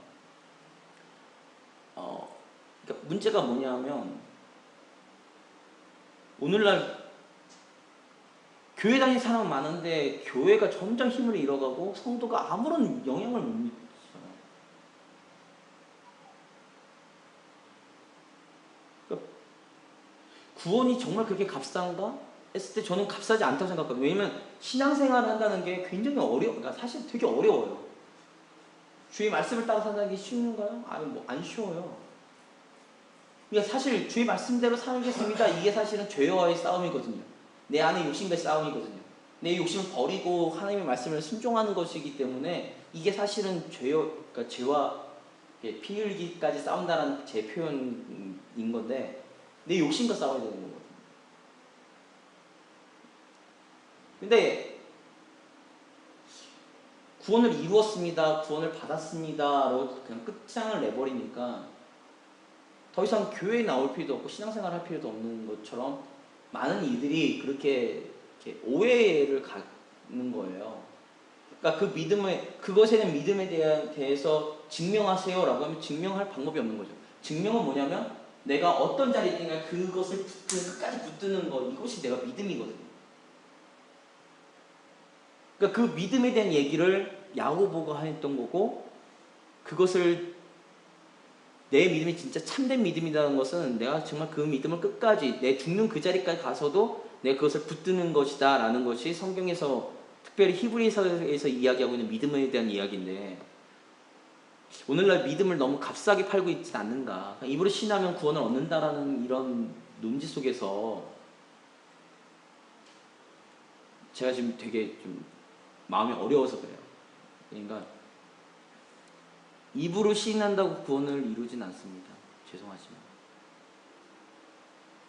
전도할 때 주로 쓰는데, 그래서 오늘날 한국교회를 망치게 된 가장 큰 계기를 저는 뭘로 뽑냐면 영적 기도라고 뽑아요. 그걸 선포하잖아. 아까도 말씀드렸어요. 구원은 누구만이 알아요? 하나님만이 아시거든요. 근데 하실 때 뭐라고 그랬어요? 전도하실 때. 영적 기도 다 하고 나면. 그 다음에 그쵸? 하나님의 자녀가 되었습니다. 이렇게 표현한단 말이죠. 그거 교만이거든요. 제가 말씀드리지만 그거 저도 훈련 받았지만 그 전도 방법 정말 싫어하는 방법. 왜냐면 성경적이지 않아요. 구원을 어떻게 알아요? 입으로 쉬는 생각 알아요? 구원 누구에게 속했는데? 아버지께 속했는데.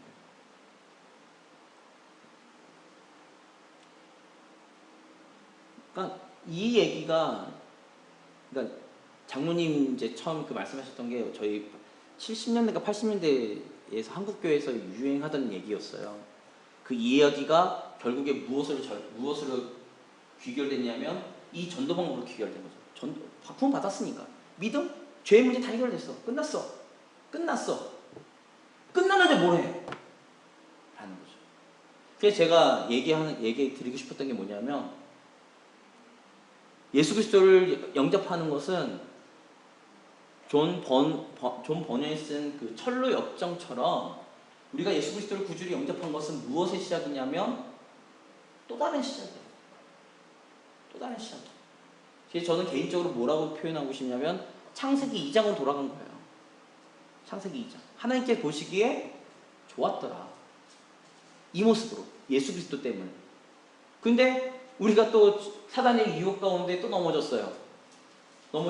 죄를 졌어요. 그러면 뭐예요? 창세기 3장인 거죠. 그리고 윤회. 윤회처럼 되는 거예요. 근데 계속 그게 반복될 때 무엇이 되냐면 우리가 점점 벗어나는, 그러니까 이 뿌리가 뽑히는 것처럼 벗어나는 거. 그러니까 제가 표현한 것이 좀 이게 그렇게 표현한 건데, 그러다 보니까 사실 우리는 항상 초이스잖아요. 초이스. 샤르트인가? 얘기했던. 인생은 B와 D 사이의 C다. 뭐 이런. 왜요? 네? 처음 들어봐요? 샤르트르가 그랬어요. 인생은 B와 D 사이의 C다. 그래서 B는 탄생, 예. D는 죽음, C는 초이스. 죄송해요. 이거 신앙을 하다 보면 철학적이 돼요. 그래서 초이스잖아요. 그냥 우리 신앙도 마찬가지고 초이스거든요. 뭐의 초이스예요? 주의 말씀을 따를 거냐? 내 생각대로 살 거냐? 이거에 대한 초이스거든요. 그 초이스에 대한 것은 내가 책임지는 거죠, 사실은. 근데 그 책임도 엄밀하게 성경적인 것으로 말씀드리면, 뭐 수많은 얘기가 있겠지만 성경적으로 말씀드리면 그 초이스도 하나님이 이끌어 가신다는 거죠. 그래서 제가 이제 말씀드리는 게, 그래서 이제 칼빈이 이야기한 게 뭐냐면, 마지막에 성령의 역사 중에 뭐가 있냐면 성도의 견인이 있어요. 신학적 용어인데 견인. 이렇게 견인을 가잖아요. 그러면 차를 견인차가 이렇게 견인했어요. 그러면 뒤에 있는 차의 운전대가 아무리 운전을 해도 누구대로 가요? 견인차 가고 싶은 데로 가거든요. 마찬가지로 그래서 엄밀하게 얘기하면 이런 표현까지 그렇지만 엄밀하게 얘기하면 성도가 되었다는 것은 하나님 손에 꺾인 거예요. 벗어나려고 하면 아프죠. 좀 버팅기면 누구만 아파요? 누구만 아파요? 나만 아프죠. 그러니까 빨리 그냥 주님 이러고 가는 게 제일 속 편한 거죠. 주님 근데 왜 그렇게 끌고 가시느냐? 우리를 사랑하시고 우리를 좋은 곳으로 인도하시기 위해서, 하나님의 뜻대로 인도하시기 위해서 그런 거죠. 그러니까 이 고백들이 궁극적으로 우리가 어떤 고백에서 끝나냐면 이 부활 신앙에서 끝나요. 완성은 부활 신앙에서 완성이 돼요. 부활이 없으면 우리의 신앙도 없어요. 필요가 없는 거죠. 그러니까 부활 신앙에서 완결이 돼요. 부활되는 거. 우리가 예수 그리스도와 함께 부활되는 거. 부활되면 종결돼요. 제가 지난번에 말씀드렸어요. 보증이죠. 성령의 보증에 대한 얘기. 성령의 보증에 대한 얘기도 마찬가지인 거죠. 하나님께서 너 내 것이야 라고는 성령께서 이미 딱 쳤어요. 도장 딱 찍었어. 도장 딱 찍고는 뭐예요? 도장 찍고는 심판대 앞에 가는 거죠. 심판대 앞에 가서 하나님께 보시는 거는 도장 찍혔냐 안 찍혔냐 보시는 거죠. 도장 찍혔으면 너 패스. 이거 그냥 그 얘기예요. 그러니까 우리의 구원의 완성은 그때예요. 마지막 때거든요. 마지막 때 심판대 앞에 섰을 때 구원이 완성이 돼요. 근데 그 전까지 우리는 구원을 이루어가는 거예요. 그러니까 이 이루어간다는 표현이 잠깐만 이게 이루는다는 표현이 어떤 행위적인 얘기를 하는 것처럼 들릴지 모르겠는데 이 이룬다는 표현은 뭐냐면 그 지점을 향해 우리가 달려가는 것을 이야기하는 거고 그렇다고 지금 구원을 안 받으신 거예요? 아니요. 받았다는 거죠. 그것에 대한 보증. 백지수표를 받았다. 백지수표를 받고는 난 가고 있는 거예요. 지금. 누구 앞에 그걸 내밀 때까지. 하나님 앞에 내밀 때까지. 내미는 거죠. 그 내밀 때까지 가는 거예요. 가니까 그러면 이게 진짜면 이게 진짜 수표라고 생각하면 이거 놓으시겠어요? 부동하지 않는 수표라고 생각하시면 이거 놓으시겠냐고요. 안 놓는다는 거죠. 그것이 믿음을 지킨다는 거예요. 이게 진짜니까. 이거는 정말 이 심판대 앞에 요것밖에 갖고 갈 게 없으니까. 근데 만약에 나의 행위, 공로 이게 있으면 어떻게 하겠어요? 요거 슬며시 놓겠죠. 제가 말씀드린 건 이 얘기예요. 그러니까 구원은 받았어요. 네, 믿음은 받았어요. 미래 히브리서 11장의 믿음은 바란 것을 실상이고 보이지 않는 것을 증거라고 얘기한 게 뭐냐면 미래적인 사건을 우리가 땡겨온 거예요. 우리는 이루었어요. 구원을 이루었어요. 근데 그거 완성되기까지 우리 이걸 끝까지 붙들고 갈 때. 그래서 주기철 목사님이 그러셨대잖아요. 신사참배 안 한다고 하셨잖아요. 주기철 목사님. 신사참배 난 안 합니다. 그랬더니 모진 고문을 당하신 거죠. 고문을 당하시다 하나님께 이렇게 기도했대요. 하나님, 나 데려가려면 빨리 데려가시라고. 요 다음 조금 더 시간 지나면 나 하나님 탈 수도 있다고. 순교의 자리까지 가게 해달라고 기도하셨대요. 너무 힘든 거야, 고난이 너무 힘든 거죠. 그냥 예를 들어서 주기철 목사님은 순교하셨어요. 주기철 목사님은 영원한 하나님의 반열에 섰나? 뭐 그렇겠죠. 그렇죠? 근데 신사참배 하신 분들 계세요. 한국교회 80% 목회자들 다 신사참배했거든요. 뭐에 못 이겼어요? 고문에 못 이겨서 했어요. 보면 실패한 거잖아. 근데 그분들의 삶을 실패했다고 우리가 얘기할 수 있느냐? 없어요. 왜? 아버지만 아시는 거지. 아버지만 아시는 거. 그러니까 제가 말씀드리는 게 지금 오늘 잘 믿다가 오늘 유혹을 받아 잘못하고 범죄하셨나요? 그러면 지옥에 떨어졌어. 이렇게 얘기할 수 없다는 거야, 우리가. 근데 그렇게 단언하는 분들이 계신다는 거예요. 그거 굉장히 위험한 거죠. 반대로, 그러니까 반대로. 그럼 구원을 받았다고 누가 선포할 수 있냐? 집사님 구원받은 거 확실하세요? 진짜로? 증명해. 이렇게 나올 수도 있다는 거죠. 그러니까 제가 말씀드린 게 뭐냐면 이렇게 얘기 못해요. 이렇게 따지고 듣는 게 구원파잖아. 8몇 시. 언제? 생일 있어요? 생일 언제예요? 집사님. 생년월일 돼. 807 하나? 807 하나래요. 801. 807 하나? 7월 1일? 음력으로, 저 음력으로 해서. 알았어요. 근데 음력으로 7월 1일이래요. 육신에 태어난 생일 안 해. 네. 근데 영적으로 거듭난 생일을 아셔야 되겠네. 저 예전에 적어놨었어요. 저 응? 부흥회 때 그때 하나님 믿었거든요.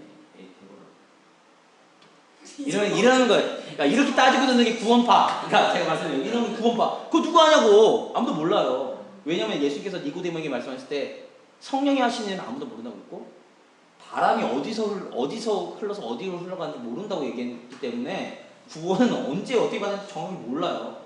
특히 모태신앙일수록 더욱더 몰라요. 내가 언제쯤 그랬지? 뭐 이런 거. 그러니까 제가 지금 끊임없이 던지는 게 뭐냐면 아무도 몰라요. 근데 그걸 알 수 있다고 얘기하는 게 구원파. 모른다고 이야기하는 게 뭐 다른 사람들. 근데 그것을 아까 전도 얘기하다가 했는데 그 전도 어떻게 알아요? 모른다는 거죠. 잡았는지 안 잡았는지 아무도 모르고 나도 몰라 사실은. 왜냐면 나는 이렇게 잡았다고 생각했는데 내가 잡은 게 내가 잡았다고 생각했는데 아버지가 이렇게 같이 잡고 있는 거죠. 근데 그러면 이렇게 내가 잡았다고 생각했는데 내 믿음을 잡았다고 생각했는데 아버지가 이렇게 잡고 있어요. 이거 누가 잡은 거예요? 아버지가 잡은 거죠. 내가 잡았다고 생각했어요. 내가 이게 언제 잡았는지 아무도 모른다. 아버지가 잡고 있는 거예요. 그러니까 구원이 굉장히 중요한 문제라. 근데 오늘날 제가 너무 안타까운 거는 한국 교회에서 구원을 잘 안 가르쳐요. 그건 참 아쉽습니다. 그것도 구원은 구약에서 이야기하는 구원과 신약에서 이야기하는 구원이 동일해요. 근데 그것을 구분시켜서 조금 이야기를 하는 거죠. 근데 왜 한국 교회에서는, 그러니까 제가 다른 교회 다닐 때는 부흥회를 하면 3일 내내 그 구원에 대한 얘기를 해서 되게 은혜되고 구원이 많이 안 받았으면은 그 부흥회를 통해서 구원받고 이런 것들이 있는데 제가 이 교회로 오면서 많이 놀랐어요. 부흥회에서 전 그걸 기대했는데 그냥 다 믿었다고 전제하에 성도들의 삶에 대해서만 부흥회 목사님 그렇게 설명해 주시니까 내가 이런 거라고 내가 기대를 안 했는데라는 그런 마음. 그러니까 만약에 그분의 확신이 없는 사람도 많을진데 다 그 전자에 하기 때문에 그냥 구원 받았겠지 하면서 이제 그 설교를 듣는 거 아니에요. 그 부흥에 은혜 받았다고 하고 네. 좀 우리 교회에서 나도 좀 그런 버스를 좀 나중에 맞췄으면 좀 입을 넣어주세요. 나중에 목사님한테 말씀하시고요. 저는 힘이 없습니다. 강사 섭외는 목사님 그 권한이니까.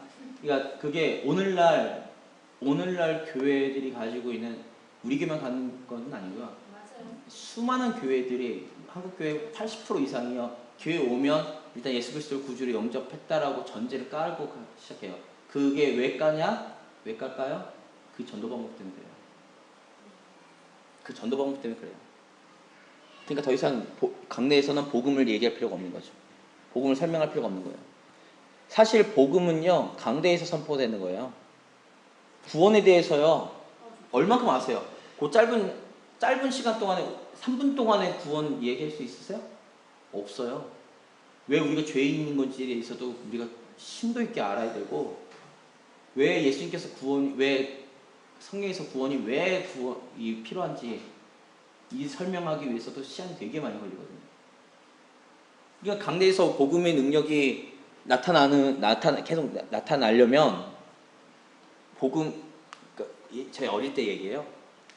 어릴 때 담임 목사님 그러시더라고요. 부흥회를 하는데 우리 교회는 크지 않은 교회, 작은 교회인데 부흥회를 하는데 이러는 거예요. 자, 지금부터 부흥회 할 건데 요번 부흥 강사님, 나는 요번에 구원관에 대해서 구원에 대해서 설명하시는 목사님을 섭외했다. 우리 성도님들이 하셔야 될 건 뭐예요? 전도해와야죠. 전도 어떻게 하실 거예요? 이렇게 했어요. 그랬더니 그 목사님 그러시는 거예요. 전도 따르게 하지 마세요. 누구처럼 하냐면 요한복음 1장에 나타나 있는 빌립처럼 하세요.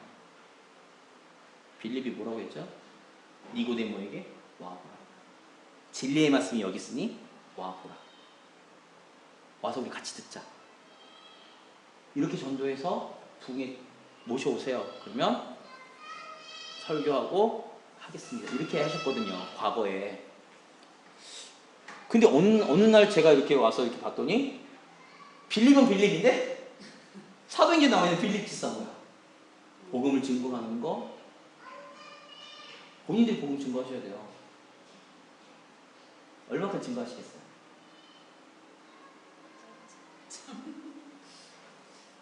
그게 복음을 증거하는 걸까 진짜로? 아니에요. 그러니까 아니에요라고 말하기는 좀 그렇고 복음 것도 증거인데 그거 가지고 그 안에 다 담기에는 너무 양이 그렇죠. 얕죠. 그러니까 제가 말씀드리는 거는 그래서 제가 계속 기도하는 게 목사님과도 계속 커넥트하면서 이야기하면서 기도하는 게 뭐냐면 복음의 능력.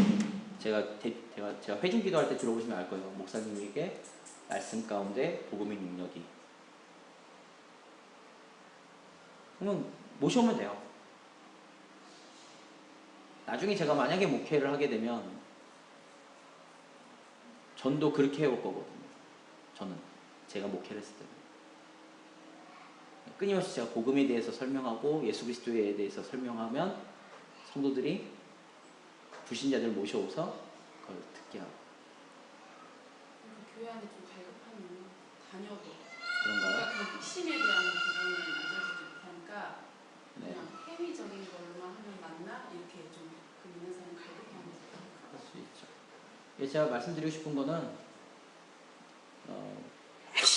결론은 부활이에요. 신앙이 없으면 안 됩니다. 부활 신앙이 없으면 아무 의미가 없고요.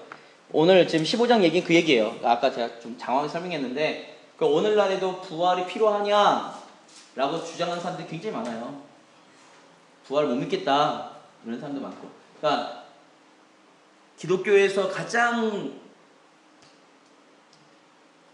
논쟁이 많은 게 이 기독론, 예수 그리스도의 탄생하심부터 부활하셔서 승천하시기까지 이 부분이 가장 핵심이면서도 가장 논쟁이 많은 얘기 중에 하나예요. 그러니까 그렇게 얘기하는 거. 그래서 15장은 결론을 지으면 1시간 반 만에 결론을 지으면 예수 그리스도께서 부활하신 것처럼 우리도 부활한다. 이 얘기예요. 그것을 믿어라. 세상에서 이야기하고 있는 영지주의를 따라가지 말고 이것을 굳건하게 믿어라. 붙잡아라. 그럼 너에게 예수님께서 오셔서 상급으로 해주신다. 뭐 이 얘기를 하는 거죠. 그래서 그 얘기를 쭉 얘기하는 거니까 잘 보시면 뭐 다 알아들으실 말씀이고 16장은 성도를 위한 연보입니다. 이 얘기는 이제 그러니까 제가 이 서신서는 지금 배경 주로 얘기하는데 배경을 좀 아시면 성경 읽으시는 거에는 다 알아듣는 말이니까 그 연보에 대한 얘기가 있는데 예루살렘 교회가요 성령께서 임재하시고 예루살렘 교회에서 예루살렘 교회가 태동했어요. 생겼어요. 근데 사도행전에 보면 예수님께서 곧 다시 오신다 이랬거든요. 곧 다시 오신다. 곧 오신다. 그러니까 곧 오시는 주님을 기다리는데 지금 내 물질이 필요하나? 아니에요.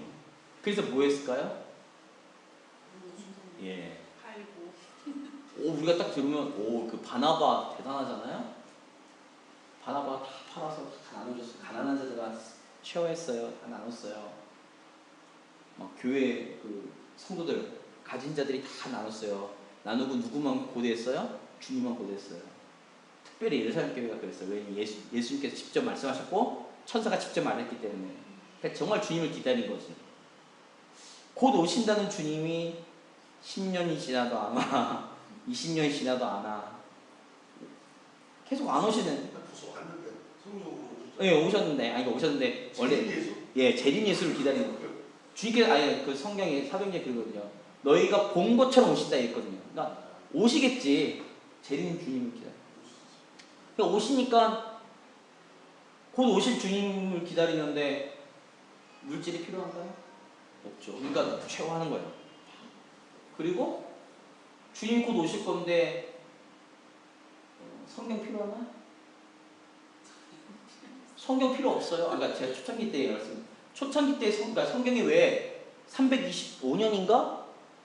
왜 그때 성경이 정경으로 인정되냐면 초대교회는요 주님이 곧 오실 거기 때문에 성경이 막 굳이 필요가 없는 거예요. 그렇게 말씀하셨잖아요. 여기 서 있는 너희들 중에도 너희들이 죽기 전에 하나님의 그렇죠. 나라 임할 것을 볼 거다 이렇게 그렇죠. 그렇게 얘기했거든. 그러니까 너희가 죽기 전에 다 볼 거야. 볼 사람도 있어. 뭐 이러니까 그러니까 이 사람들은 그 하나님 나라가 주님 재림하실 주님이 오실 거라 생각한 거예요. 근데 그때 당시 말씀하신 거는 왜 성령께서 오신 것을 얘기한 거거든요. 성령께서 오셔서 하나님 나라가 확장될 거, 하나님 나라가 임한 걸 볼 거다. 그것은 뭐냐면 교회였거든요. 근데 그것을 잘못 이해한 거야. 등이 기다리는 거죠. 하늘만 보고 기다리는 거야. 그러니까 초창기 때 너 죽어 믿으면 죽어 이러니까 죽여봐 이러는 거예요. 곧 오실 건데 뭐. 근데 10년이 지나도 안 와, 20년이 지나도 안 와, 30년이 지나도 안 와. 정경도 필요 없어. 점점 심해지는 건 로마의 박해만 심해져. 그러니까 하늘 보고 사는 사람들이 지하로 들어가는 거죠. 막 이러고 살았어요. 막 쉬어했단 말이죠. 집사님 막 집 팔아서 막 쉬어했어. 곧 주님 오신다니까. 그러니까 오늘날 다미 성교회나 이런 애들도 종말론 얘기하면 막 갖다 팔잖아요. 갖다 팔아서 뭐해? 갖다 주잖아. 교회다가. 교회가 그랬거든. 예루살렘 교회가. 그러고 보니까 이단들도 성경적이네? 뭐 이런 거죠. 막 그래도 갖다 팔았어요. 다 그 구제하고 이랬단 말이죠. 문제가 뭘까요? 30년, 40년 지나니까 예루살렘 교회가 돈이 없어요.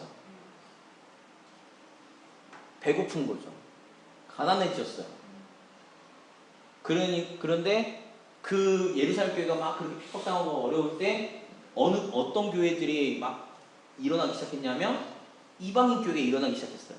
특별히 바울 사도를 통해서 전도회, 3차의 전도회까지 해서 막 이방 교회 특징이 뭐라고요? 고린도 교회 특징이 이게 많아요. 그러니까 뭐라고 해요? 도와라 이거죠. 왜 도와야 되느냐? 제가 시간이 없으니까 성경 안 보고 그냥 할 테니까 꼭 읽어보세요. 왜 도와야 되느냐? 너희가 영적인 빚을 졌다 이거죠. 복음은 이 복음은 누구로부터 시작된 거예요? 예루살렘 교회로부터 시작된 거죠. 우리가 예루살렘 교회가 있었으니까 복음이 우리에게 전달된 거다 이거죠. 그러니까 복음의 빚진 자예요. 영적인 빚을 진 자예요. 그러니까 그들이 물질적으로 어려울 때 뭐해요? 도와라 이거죠. 그러니까 성도를 위한 연보 이 얘기가 16장의 얘기가 특별히 누구에게 향한 거? 예루살렘 교회를 향한. 그래서 구제해라 이거죠. 여기는 구제라고도 얘기 안 해요. 연보라고 얘기해요. 연보는 뭐랄까요? 빚을 갚는 걸 연보라고 해요.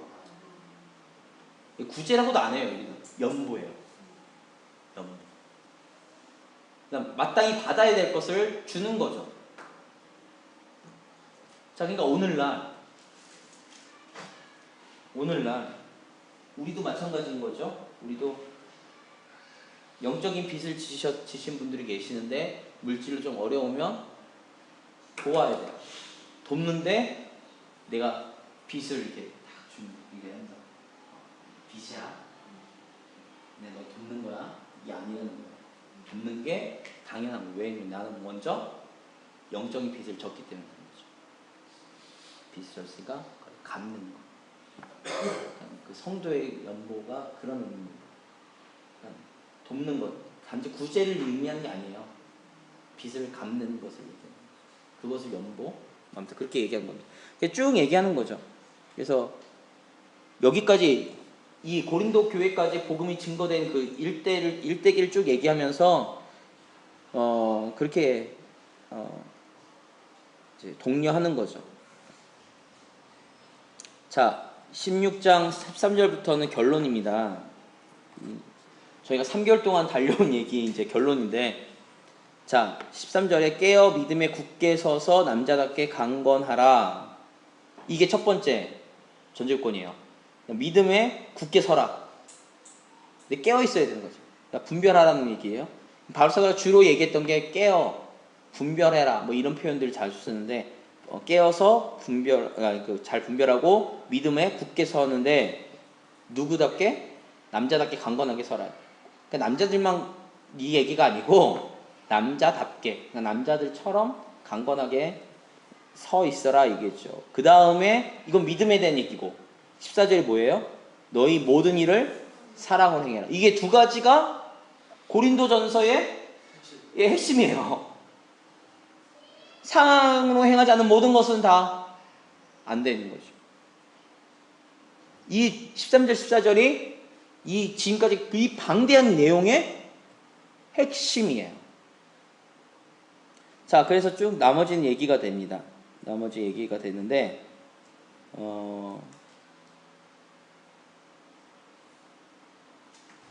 자, 18절이 앞에 이제 쭉 성도가 나오죠. 15절부터 볼까요? 뭐 스데바나의 집은 곧 아가야의 첫 열매요. 성도 섬기기로 작정한 줄 너희가 아는지라. 뭐 이런 거죠.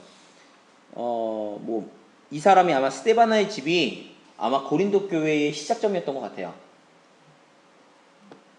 그리고 그 다음에 17절에 뭐 스데바나와 뭐 부드나도와 뭐 쭉 있죠. 그 다음에 뭐 부족함을 채워줬다 이러고, 그러면서 18절에 그들이 나와 너희 마음을 시원하게 하였으니 그러면 너희는 이런 사람들을 알아주라는 거죠. 교회가요. 나 오늘 별 얘기 다 한다.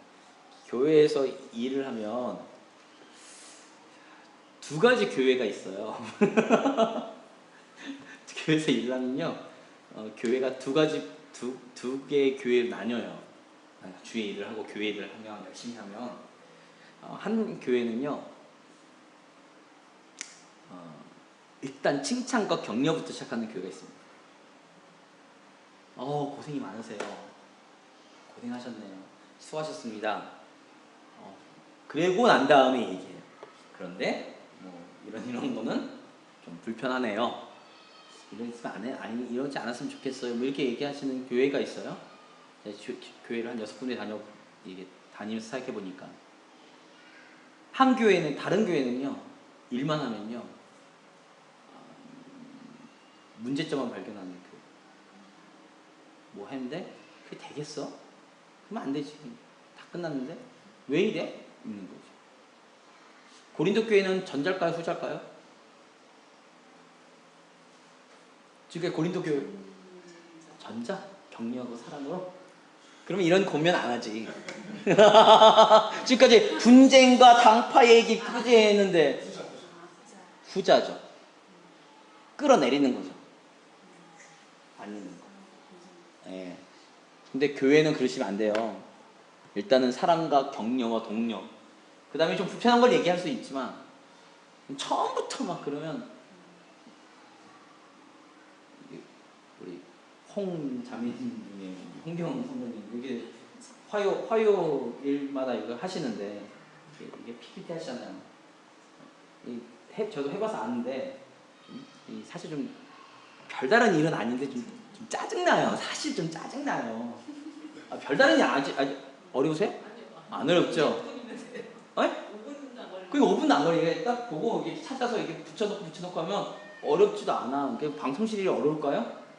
준비하는 게 안 어려워요. 그냥 갖다 이렇게 막 붙여놓으면 돼요. 미리 내가 일일이 다 칠 게 아니면 다 이게 미리 다 세팅돼 있으니까 이렇게 갖다 붙이면 돼요. 한 5분도 안 걸리잖아요. 근데 문제는 뭐냐면 이건 라이브야. 그죠? 라이브예요. 그래서 넘어갈 때 제때 안 넘어가면 욕먹어요. 제대로 해주고 막 신경을 쓴단 말이죠. 이렇게 하고 계세요. 근데 했어. 근데 얼마나 수고하셔. 그러니까 아침 일찍부터 오시거든요. 9시 한 40분부터 오셔가지고 막 세팅하고 막 어제도 보니까 막 그러니까 안 닿는다고 막 여기 막 올라가서 막 하시더라고요. 키 작다고 막 그러시고 이러시더라고요. 고생이 많으시다. 그래도 뭐 내가 켜주고 꺼줘야겠다 이 생각은 전혀 안 드는 이런 본인 일이시니까 알아서 하시겠지 뭐 이러는데 얼마나 수고가 많으세요. 그러면 그걸 보고는 수고한다, 독려해주고 고생한다 이렇게 얘기해주면 참 좋겠는데 얘기 들어보신 적 있으세요? 전도사님 말고 수평적인 관계에서 얘기. 전도사님은 당연히 그렇게 얘기해야죠. 왜냐면 본인이 시켰으니까. 본인이 시켰으니까 얘기해야지. 안 하면 또 전도사님, 윤 전사님은 또 이 사랑과 동료의 또 최고봉 아니에요. 같은 일을 하는데 학생부 애들 방송실에 대예배 때, 이렇게 어른 예배 때, 공예배 때 애들 환신하거든요. 걔들 어떨까요? 아니 고생한다, 수고한다 이런 얘기 안 해요 저는. 왜 이래? 막 이러면 똑바로 해! 막 그러니까 그런데 그러고 보니까 내가 후자네. 그런데 성도들 사이에서 얘기한 거죠. 근데 했는데 어느 날 실수했어요. 이제 넘기다가 너무 심취해서 우리 애들이 종종 그래요. 찬양 막 인도하다 막 안 넘어가요. 그냥 올라서 막 뒤집어 버리거든요. 안 올라간다고. 왜냐면 안 넘어가면 나도 가사를 모르고 일단 나 음은 다 알고 악보는 다 외우는데 가사를 못 외우니까 나도 못 외우고 앉아 계신 분들도 못 부르고 이러니까 막 짜증 나니까 막 올라와서 막 뒤집었거든요. 그러면 애들이 종종 그런 얘기를 해요. 전사님 죄송해요. 제가 하도 난리치니까 방송실 끝나고 방송실 문 딱 열면 애들이 일단 이렇게 쥐지고 듯이 있어요. 그리고 어떨 때는 애들이 이렇게 일어나서 죄송합니다 이래요. 막 씩씩대면서 니네 진짜 이럴 거야 이러면 애들 하는 말이 저도 죄송해요.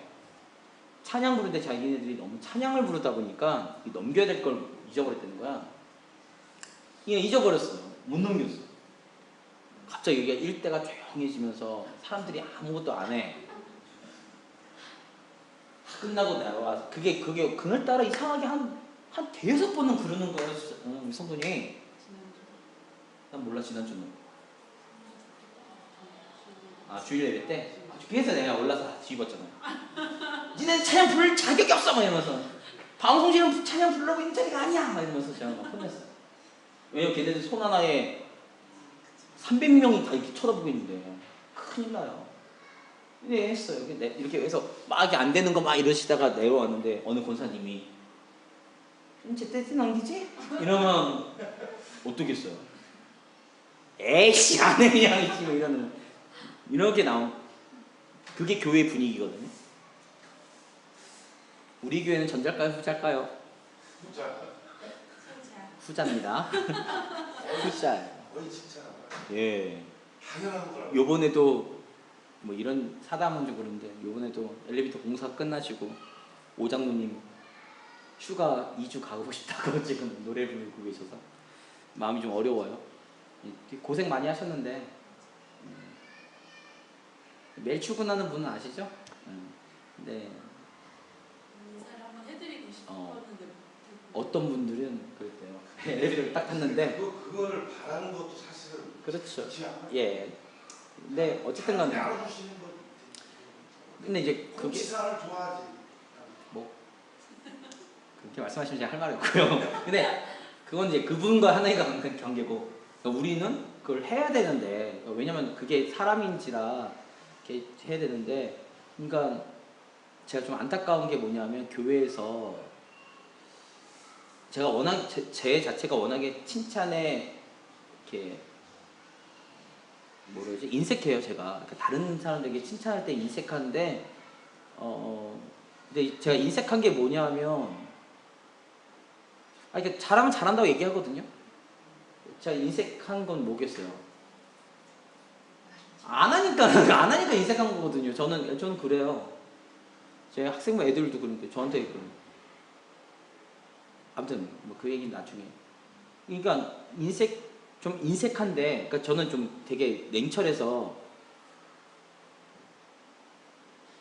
제가 앞에서 막 찬양기도 하고 설교하면 전 뭐 할 것 같으세요?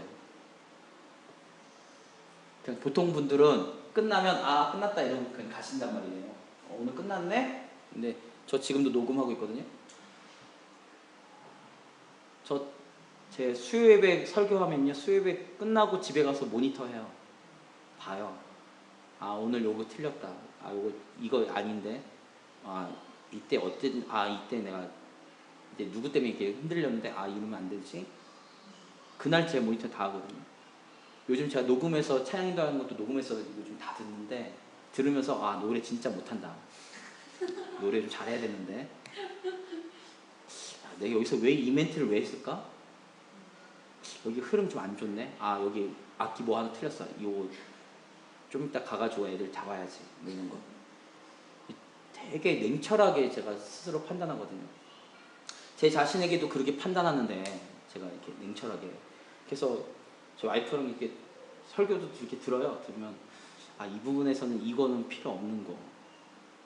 우리 와이프 딱 제 녹음 지난주도 설교 한 거 딱 들었더니 우리 와이프가 저기 안방에 있다가 소리가 들리니까 좀 들어봤나 봐요. 그래서 하는 말이 당신 목소리 담백하게 안 내? 왜? 무슨 교주 같아. 목소리가 되게 느끼하게 들린다고. 그래서 내가 그랬죠. 야, 내가 이 코에 비음이 너무 많이 들어갔는데 어떡하냐. 왜 웃으세요? 알고 계셨어요? 네? 알고 계시죠? 네, 알고 있죠. 제가 말했잖아요. 제 굉장히 심해요. 노래도요, 요기는 해요. 빵빵 터지신다. 잠깐 했어요. 되게 많이. 네, 되게 심해요. 제가 이게 비음만 써요. 그러니까 제가 모르지 않아요. 그러니까 제가 왜 이 얘기를 하냐면 제가 되게 제 자신에게 굉장히 냉철해요. 되게 심각할 정도로 냉철하거든요.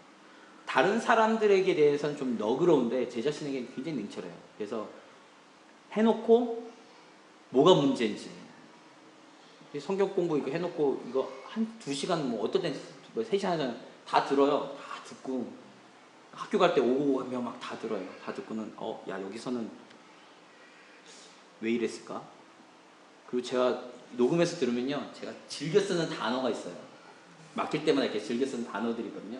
이 단어는 빼야 되는데 그러면 이제 의도적으로 지금도 하다가 이렇게 멈추잖아요. 멈추는 이유가 뭐냐면 그 습관 고치려고 이렇게 멈추는 거예요. 제 말을 좀 버벅대서 맨 처음 성경 공부한 걸 들었더니 못 들어주겠더라고요. 제가 계속 반복하고 쓸데없는 소리만 하는 거예요. 많은 비중이. 아 이건 안 되겠다 싶어서 계속 지금 수정하려고 노력하는데 습관이라 잘 안 고쳐지고. 네. 그러니까 그러다 보니까 아니 제 착각 아니에요. 제 원래 다른 사람 말 잘 안 들어요. 제 스스로 생각하기 때문에 그냥 이렇게 하는데 제 칭찬이 잘 안 나가요. 아니, 진짜 받으면 하도 상급이 뜨니까. 뭐 예 그것도 있고요. 그러니까 그런 것들이 제가 되게 그래서 다른 사람 얘기를 별로 잘 안 들어요. 제 스스로만 생각해서. 그러니까 근데 제가 성도님들 보면서 너무 마음 아픈 게 뭐냐면 고생하셨는데 한마디 격려 정도는 힘이 될 텐데. 그래서 기대하지 마세요. 아니 저는 기대 안 해요. 네, 저희 교회 분위기가 좀 그랬으면 좋겠다는 거죠. 그러니까 그게 좀 조금씩 좀 독려해주고 격려해주고 위로해주면 참 좋겠는데 저희 교회도 참 후자 쪽이 가까워서 예, 안돼 그게 뭐 워낙 전통이라. 그러니까 근데 그게 당연하게 생각하는 근데 그게 곧 교회의 사랑이 표현되느냐 안 되느냐 이거랑 직결되어 있기 때문에 예, 없는 것처럼 보이는. 그러니까요. 근데 저는 교회 한 10년쯤 있으면서 느낀 게 저는 정말 사랑을 많이 받았거든요.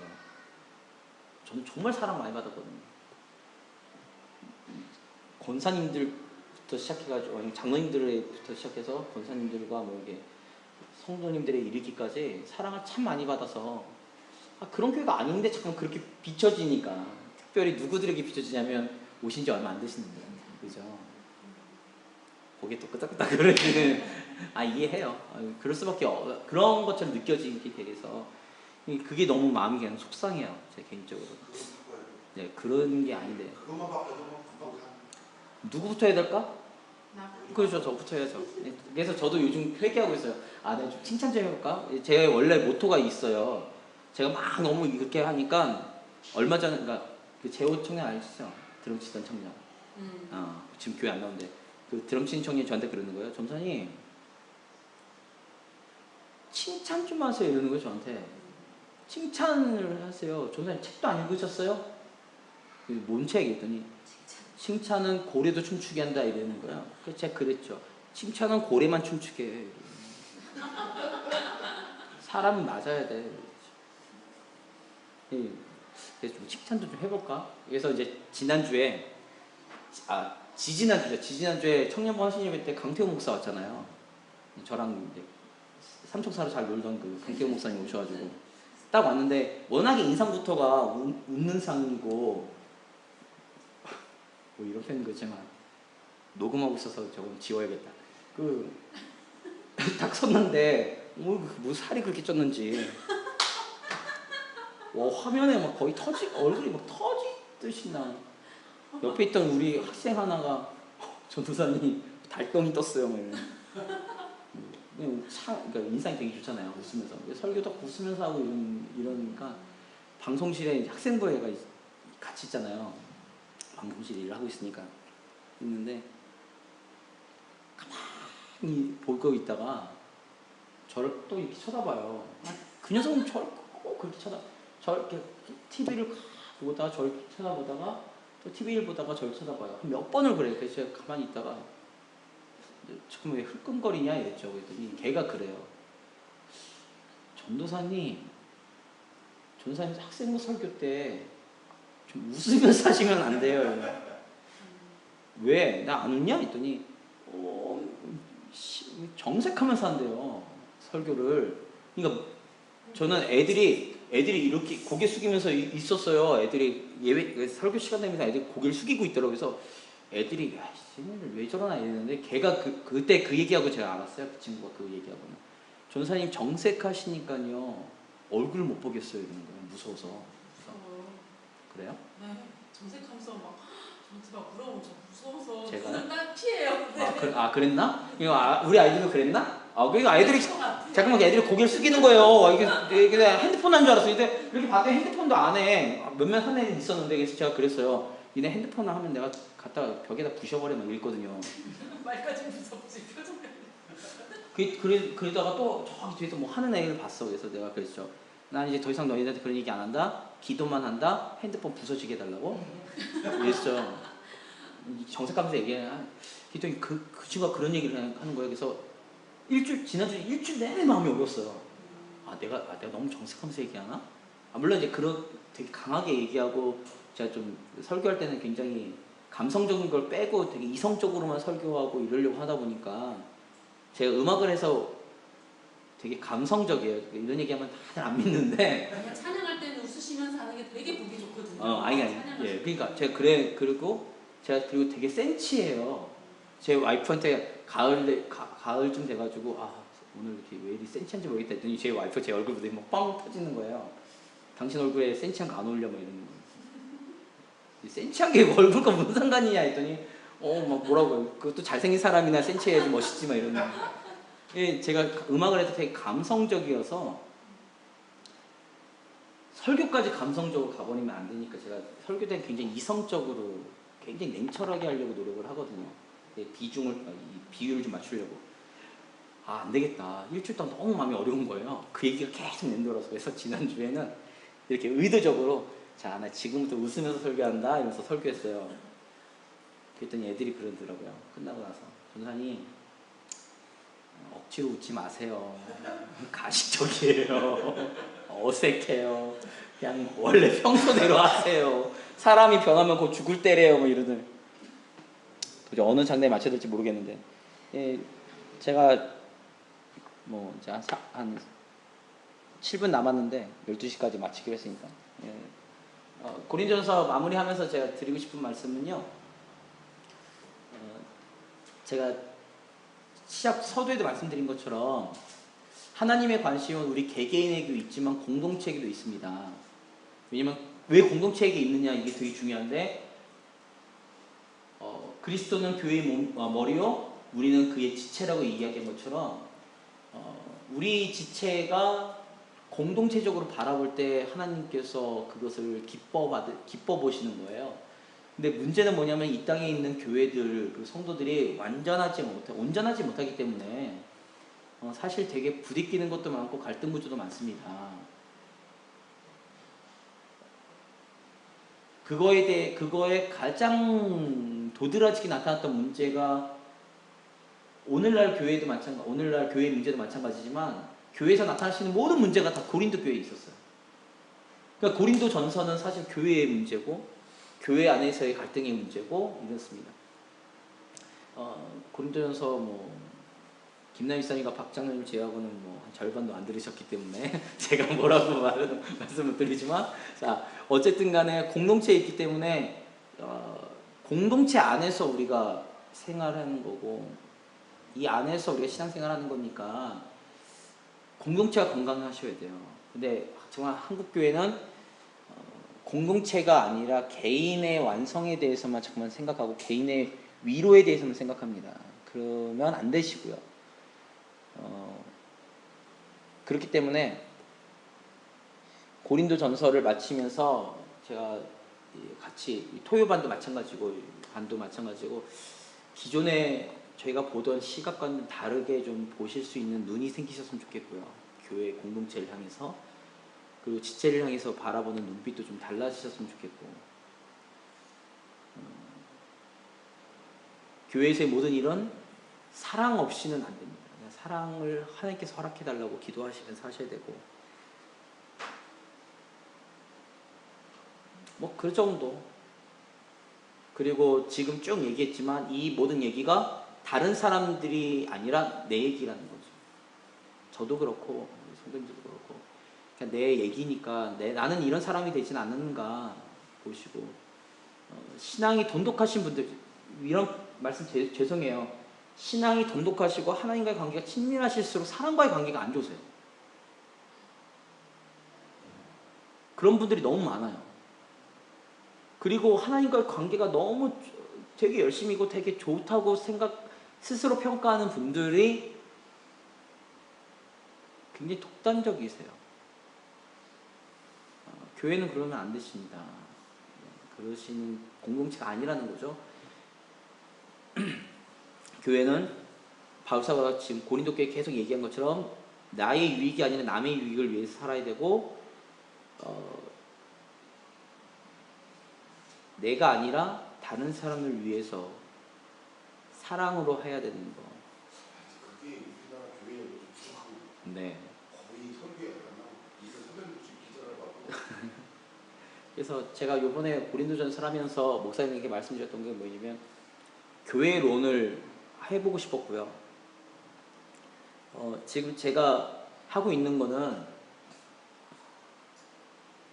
제가 지금 3년째 하고 있나요? 3년째, 4년째. 그 정도 되는 거 3년. 로마서에, 성경. 성경 먼저 했어요. 전체 성경 했고, 로마서 했고, 마가복음 했고, 그 다음에 뭐죠? 작년에 창세기. 그리고 요번에, 그러니까 총 지금 3년째인데, 이 3년 동안 지금 제가 하고 있는 게 다 이렇게 이유가 있어요. 첫 번째 이유는 뭐냐면, 저희 교회가 아무것도 없잖아요.